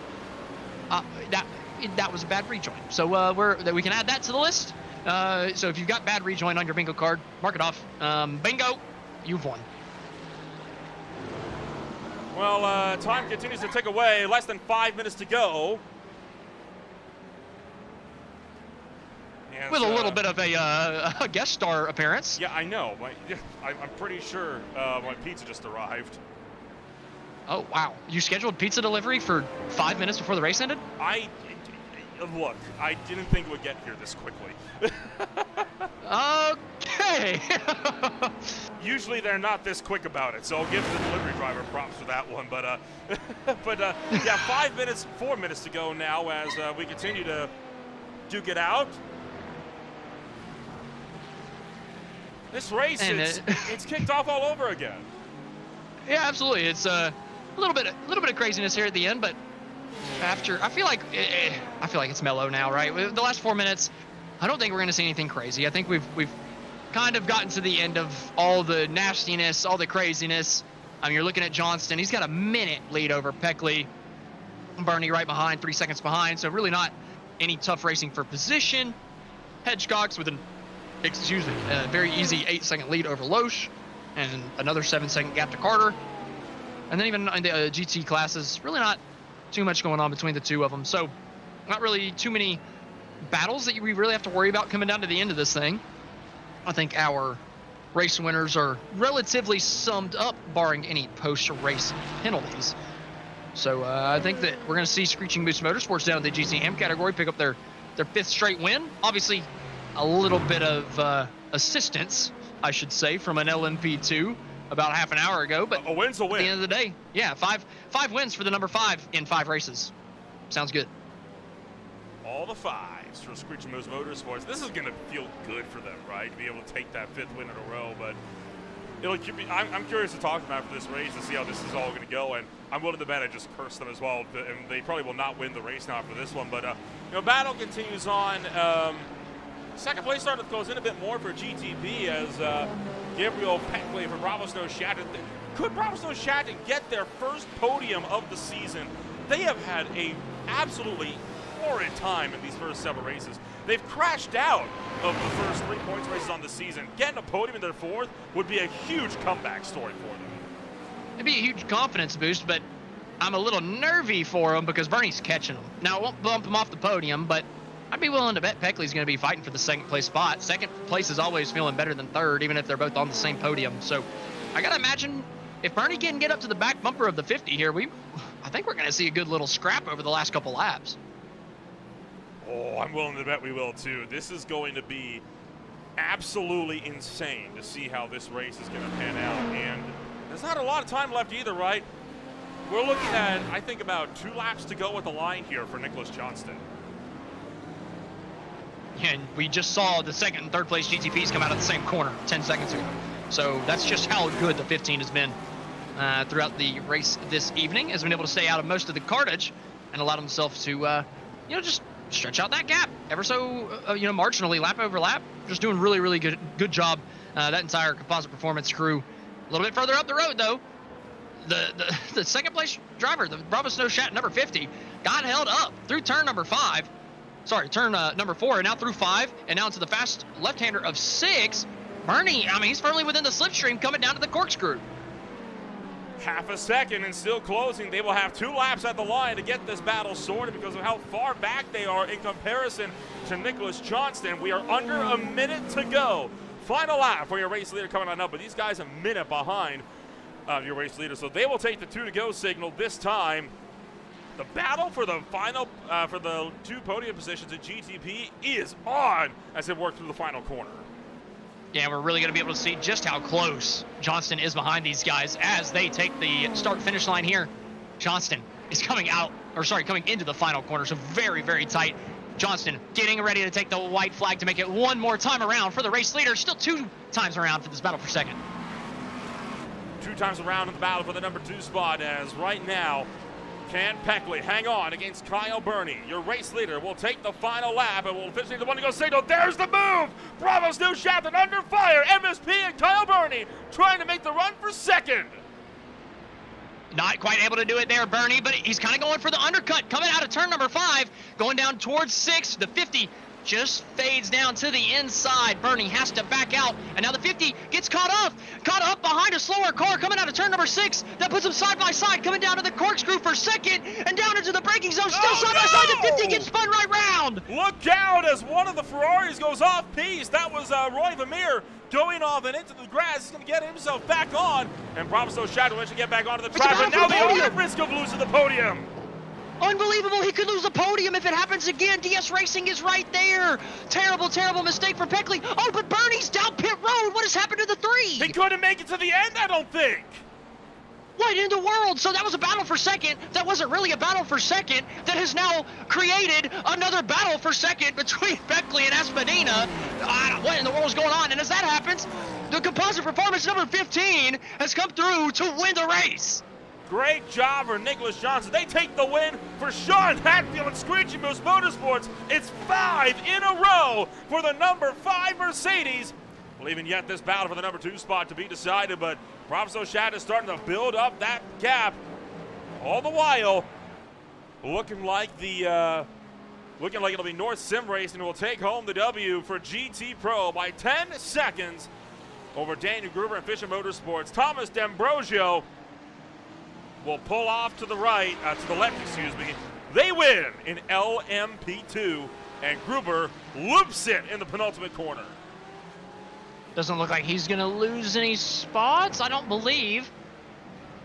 Going to have to go back just to... Oh, well, actually, the 44's coming down pit road on the final lap. I think he is going to lose a couple spots. Oh, boy.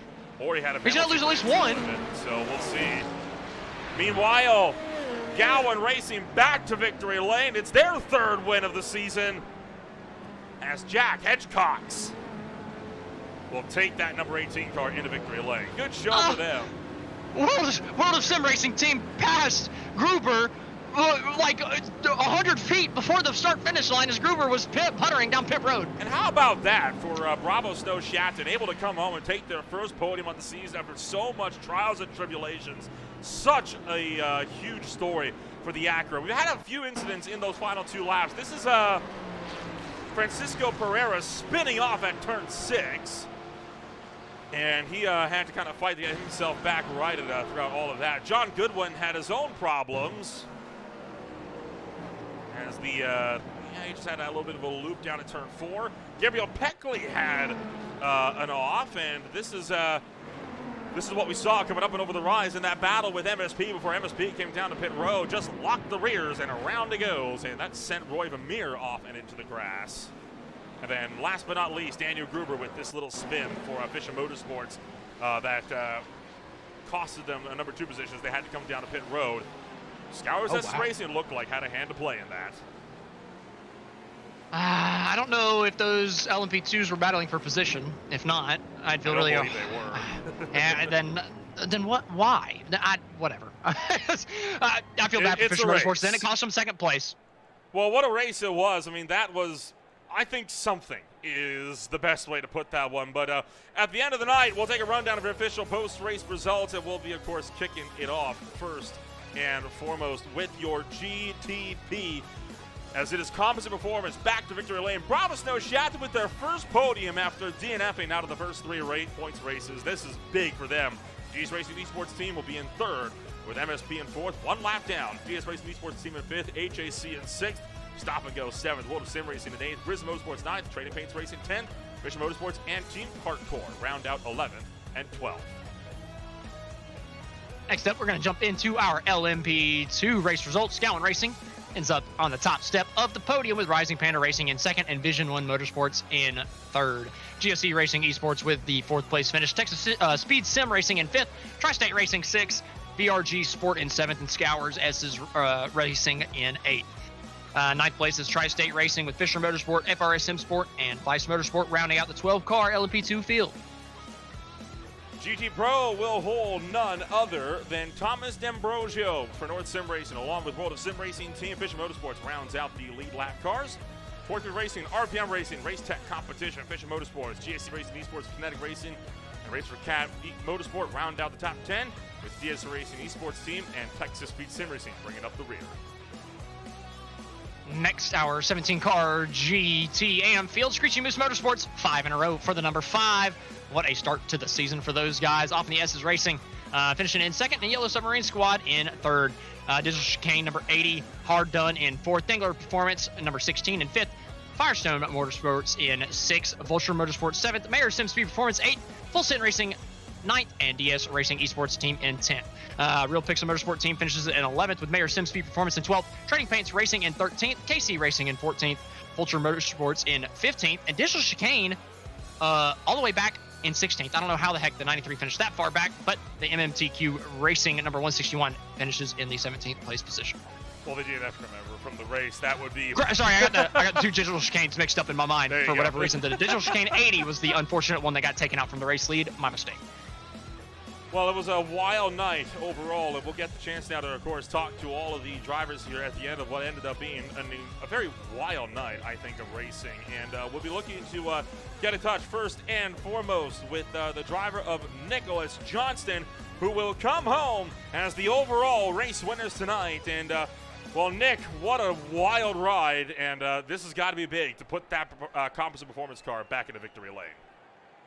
Yeah, thank you. It's really good to finally pull a result out. We've ran really good in all the races so far this season. Just had one issue or another, and Sebring we got really close, and I goofed it up, and thankfully today we weren't the ones goofing it up, so come down on top. Kind of walk us through this race as a whole, because it was it ended up being quite a wild race overall, and I know lap traffic was one of the biggest stories of the night. Oh, I think in my entire last stint there, I didn't have one clean lap where I wasn't passing some sort of traffic. It was crazy. I came out of the pits just behind the 4 car, and I knew he was on cold tires, so I was pushing to get him, and he went off. And I was able to get by. Then I was trying to hold in front of him, and he pulled a pretty good move, gave me a little hip check into 10, but he made it by all right. And then chaos off into 1, and from there on out, it was just kind of keeping my nose clean and managing the gap to second. We had a certain number that we wanted to be at, and we hit that at the end, so that was good. Of the championship coming on up at Circuit of the Americas for the Lone Star Grand Prix, and it's Circuit of the Americas, right? It's one of the only FIA Grade 1 facilities we have on the calendar for us here this season. It's going to be a much bigger track with a lot more of a field spread, though. How do you think the racing actually will change in their next sprint race? I think a combination of the track being longer and much wider will definitely help everyone kind of facilitate passes, and the traffic probably won't be as big of a deal. The stadium section is still going to be very tight because there's a lot of left and rights to where getting by or letting people by is going to be difficult. But I think we'll have good pace there. We've had good pace all season, so as long as we can continue that into the next race, I don't see any reason why we can't be competing for the win. Well, we'll see you then when we go racing next month on May 11th. But for now, congratulations on taking a very hard-fought race win tonight, and we'll see you in May. Thank you very much. Real quick, just like to thank Composite Performance for putting this car on the track and allowing me and Pat to wheel it around. It's been great so far running these guys this season, and just really appreciate it. Absolutely. Nicholas Johnson out of Lincolnton, North Carolina, joining us up here in Victory Lane. We'll take a run down to Gowan Racing, where Josh Gowan and Jack Hedgecox are both standing by with Austin Edstrom as the LMP2 winners. My goodness, guys, congratulations on the LMP2 win. I mean, I just really want to know how the heck y'all got through all of the craziness in the last hour whenever it seemed like just about everybody else couldn't. I mean, it was just, like I said, the last hour was honestly the most mental form of racing I think I've seen from sports cars so far. So just how did you get through it? Yeah, I would say you're not wrong. It was absolutely hectic. I just made sure to get my runs right. I mean, I don't know how it was with the other field. I mean, it seemed like I was getting pace on them throughout the whole race. Through the traffic, I felt like we're all pretty close, but I mean, it's just getting the runs timing the runs through the exit, especially with the GT3s, because I would say it got real close. I think there was multiple times where there was a six cars going through one corner. It was absolutely crazy, but I'm just glad I made it out of there, to be honest. So whenever y'all come into a racetrack like Laguna Seca, very, very short, very thin or skinny, right? There's not a lot of racing room. Do you come in here knowing that you've got to be a little bit more minding your P's and Q's, minding your own business, and just trying to make sure you keep all four fenders on that thing? Or is it very difficult to get suckered into the mindset of, hey, this is a sprint race, we need to go lap after lap? Like, how do you determine what type of style you need to race in these type of short races at a track such as Laguna Seca? I think it depends on where you're at in the at the time of the race. So for sure, at the start for that first hour, you're just trying to survive. Like you said, just make sure your car's in one piece. Don't get too many off tracks. But at a certain point, once it finally clears up, you go into personally, I just went into a different mode of just not get the lap time, but just try and be as efficient as possible with traffic and just try and close that gap, especially where we were at that point of the race. Just definitely had to flip a switch and start pushing for sure. Yeah, like you mentioned, y'all kept pushing, especially the last half of that race after all the pit stops, after the caution period. I remember hearing that the GT AIM and the GT Pro fields got flipped, and that it was actually causing issues for every single class in terms of maybe the racecraft getting through, like maybe it just threw things for a loop. Did you kind of feel that from the driver's seat as well, that messed up the LMP2s as well, or was that more separated to just the GTs? I mean, in terms of flipped, like the classing, or Apparently, under Because- caution, the GTM somehow got flipped in front of the GT Pro. I Oh. was hearing in the YouTube chat that I mean, it was affecting the entire race from everybody. yeah, I mean, it definitely was because especially the faster class of those GTs having to get through that traffic, it just bunches them all up. So when when we all come around, it's like a roadblock.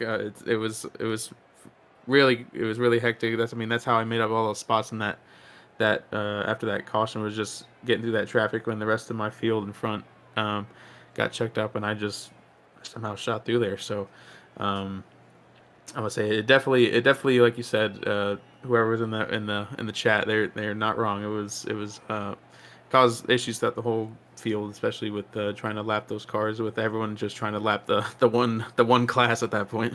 It also made it interesting for us getting to the lead because at one point we were, I think, in third and stuck behind, other cars in our class. So we made the decision to pit early, and then it put Jack in clean air and was able to just make up massive amounts of time as everyone else in our class was kind of stuck going through that big slug of GT3 cars mixed between the pros and the pro-am. So yeah, it definitely made it interesting, and it shows that even on tracks like this where you're hyper focused on keeping the car clean and navigating each other class really well, how strategy and trying to find clean air for your driver can be such a critical part of the race.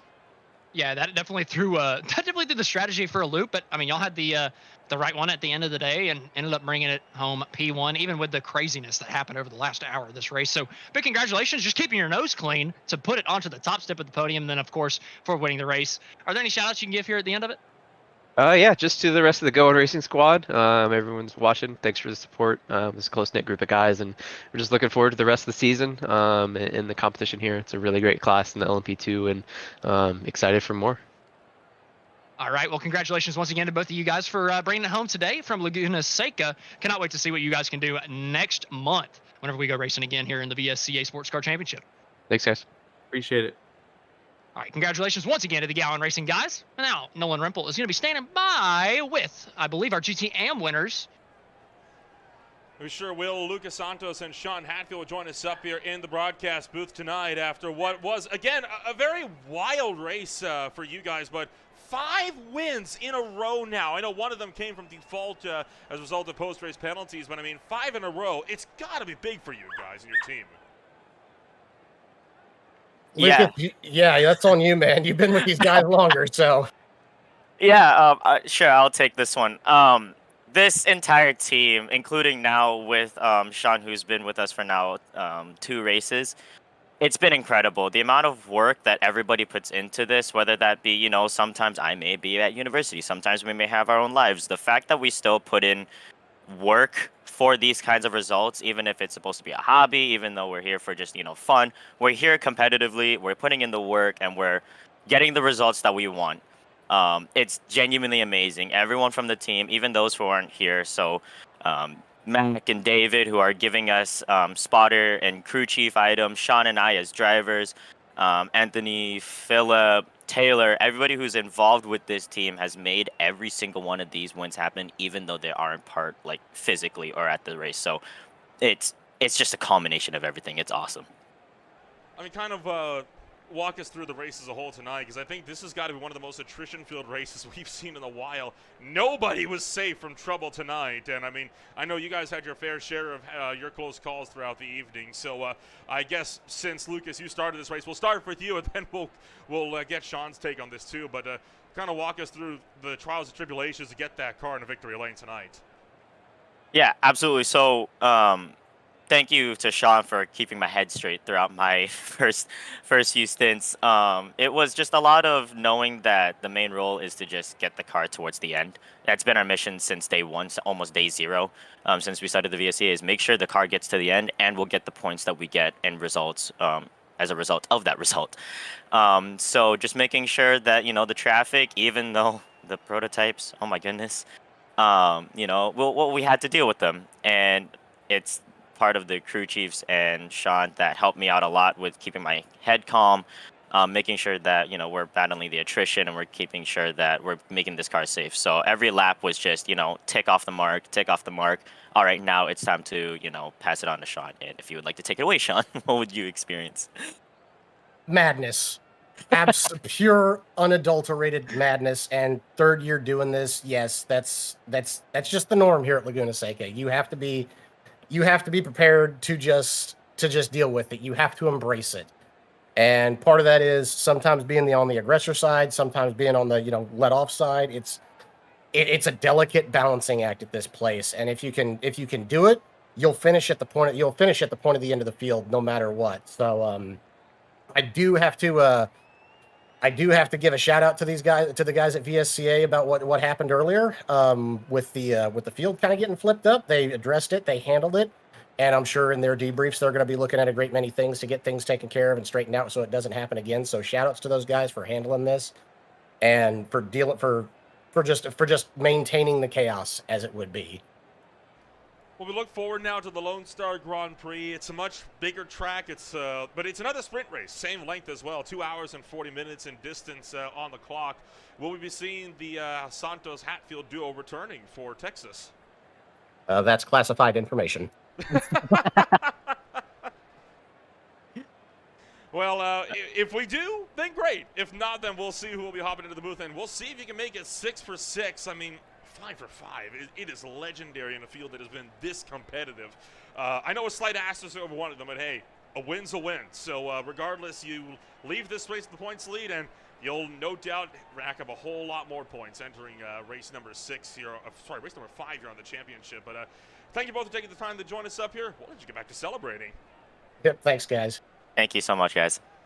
Sean Hatfield and Lucas Santos both joining us up here in the broadcast booth for the end of the night. But my goodness, I mean, what a wild race. And well, Austin did have to take off just a little bit early. He had some other matters that he had to attend to real quick. So of course we are gonna let him go and get on out of here. But holy cow! I mean, what a absolutely insane race that we had here this evening. And don't forget, it's not the only race we've got today either. Just about 5 hours from now, we'll be rolling on down to the New Hampshire Motor Speedway for the Lobster State 150 on the Magic Mile for the TNGG IL Truck Series. And, of course, you got all of our other regular programs like the SRL Next Gen Cup Series kicking off on Sunday evening as well. They'll be racing at Phoenix. And then the action track will make its return to Green Flight TV with the High Tide Racing League MF Racing Designs Cup Series hitting up Richmond over down in Virginia on Monday night. Don't forget to check us out and give us a like and a subscribe if you like the show that you saw today. And, of course, if you want to find out more about who we are and what we can offer you, check us out today at www.greenflagtv.com. Meanwhile, for myself, Bill Ramble, alongside Austin Edstrom, it's been a wild one, and we'll see what will come out of this race going into the future. We'll catch up on all the goings-on. Thank you for joining us for the Course de Monterey in the VSCA Sports Car Championship. We'll see you next month when we go racing for the Lone Star Grand Prix, or if we'll see you sooner, then we'll see you later tonight at the Magic Mile.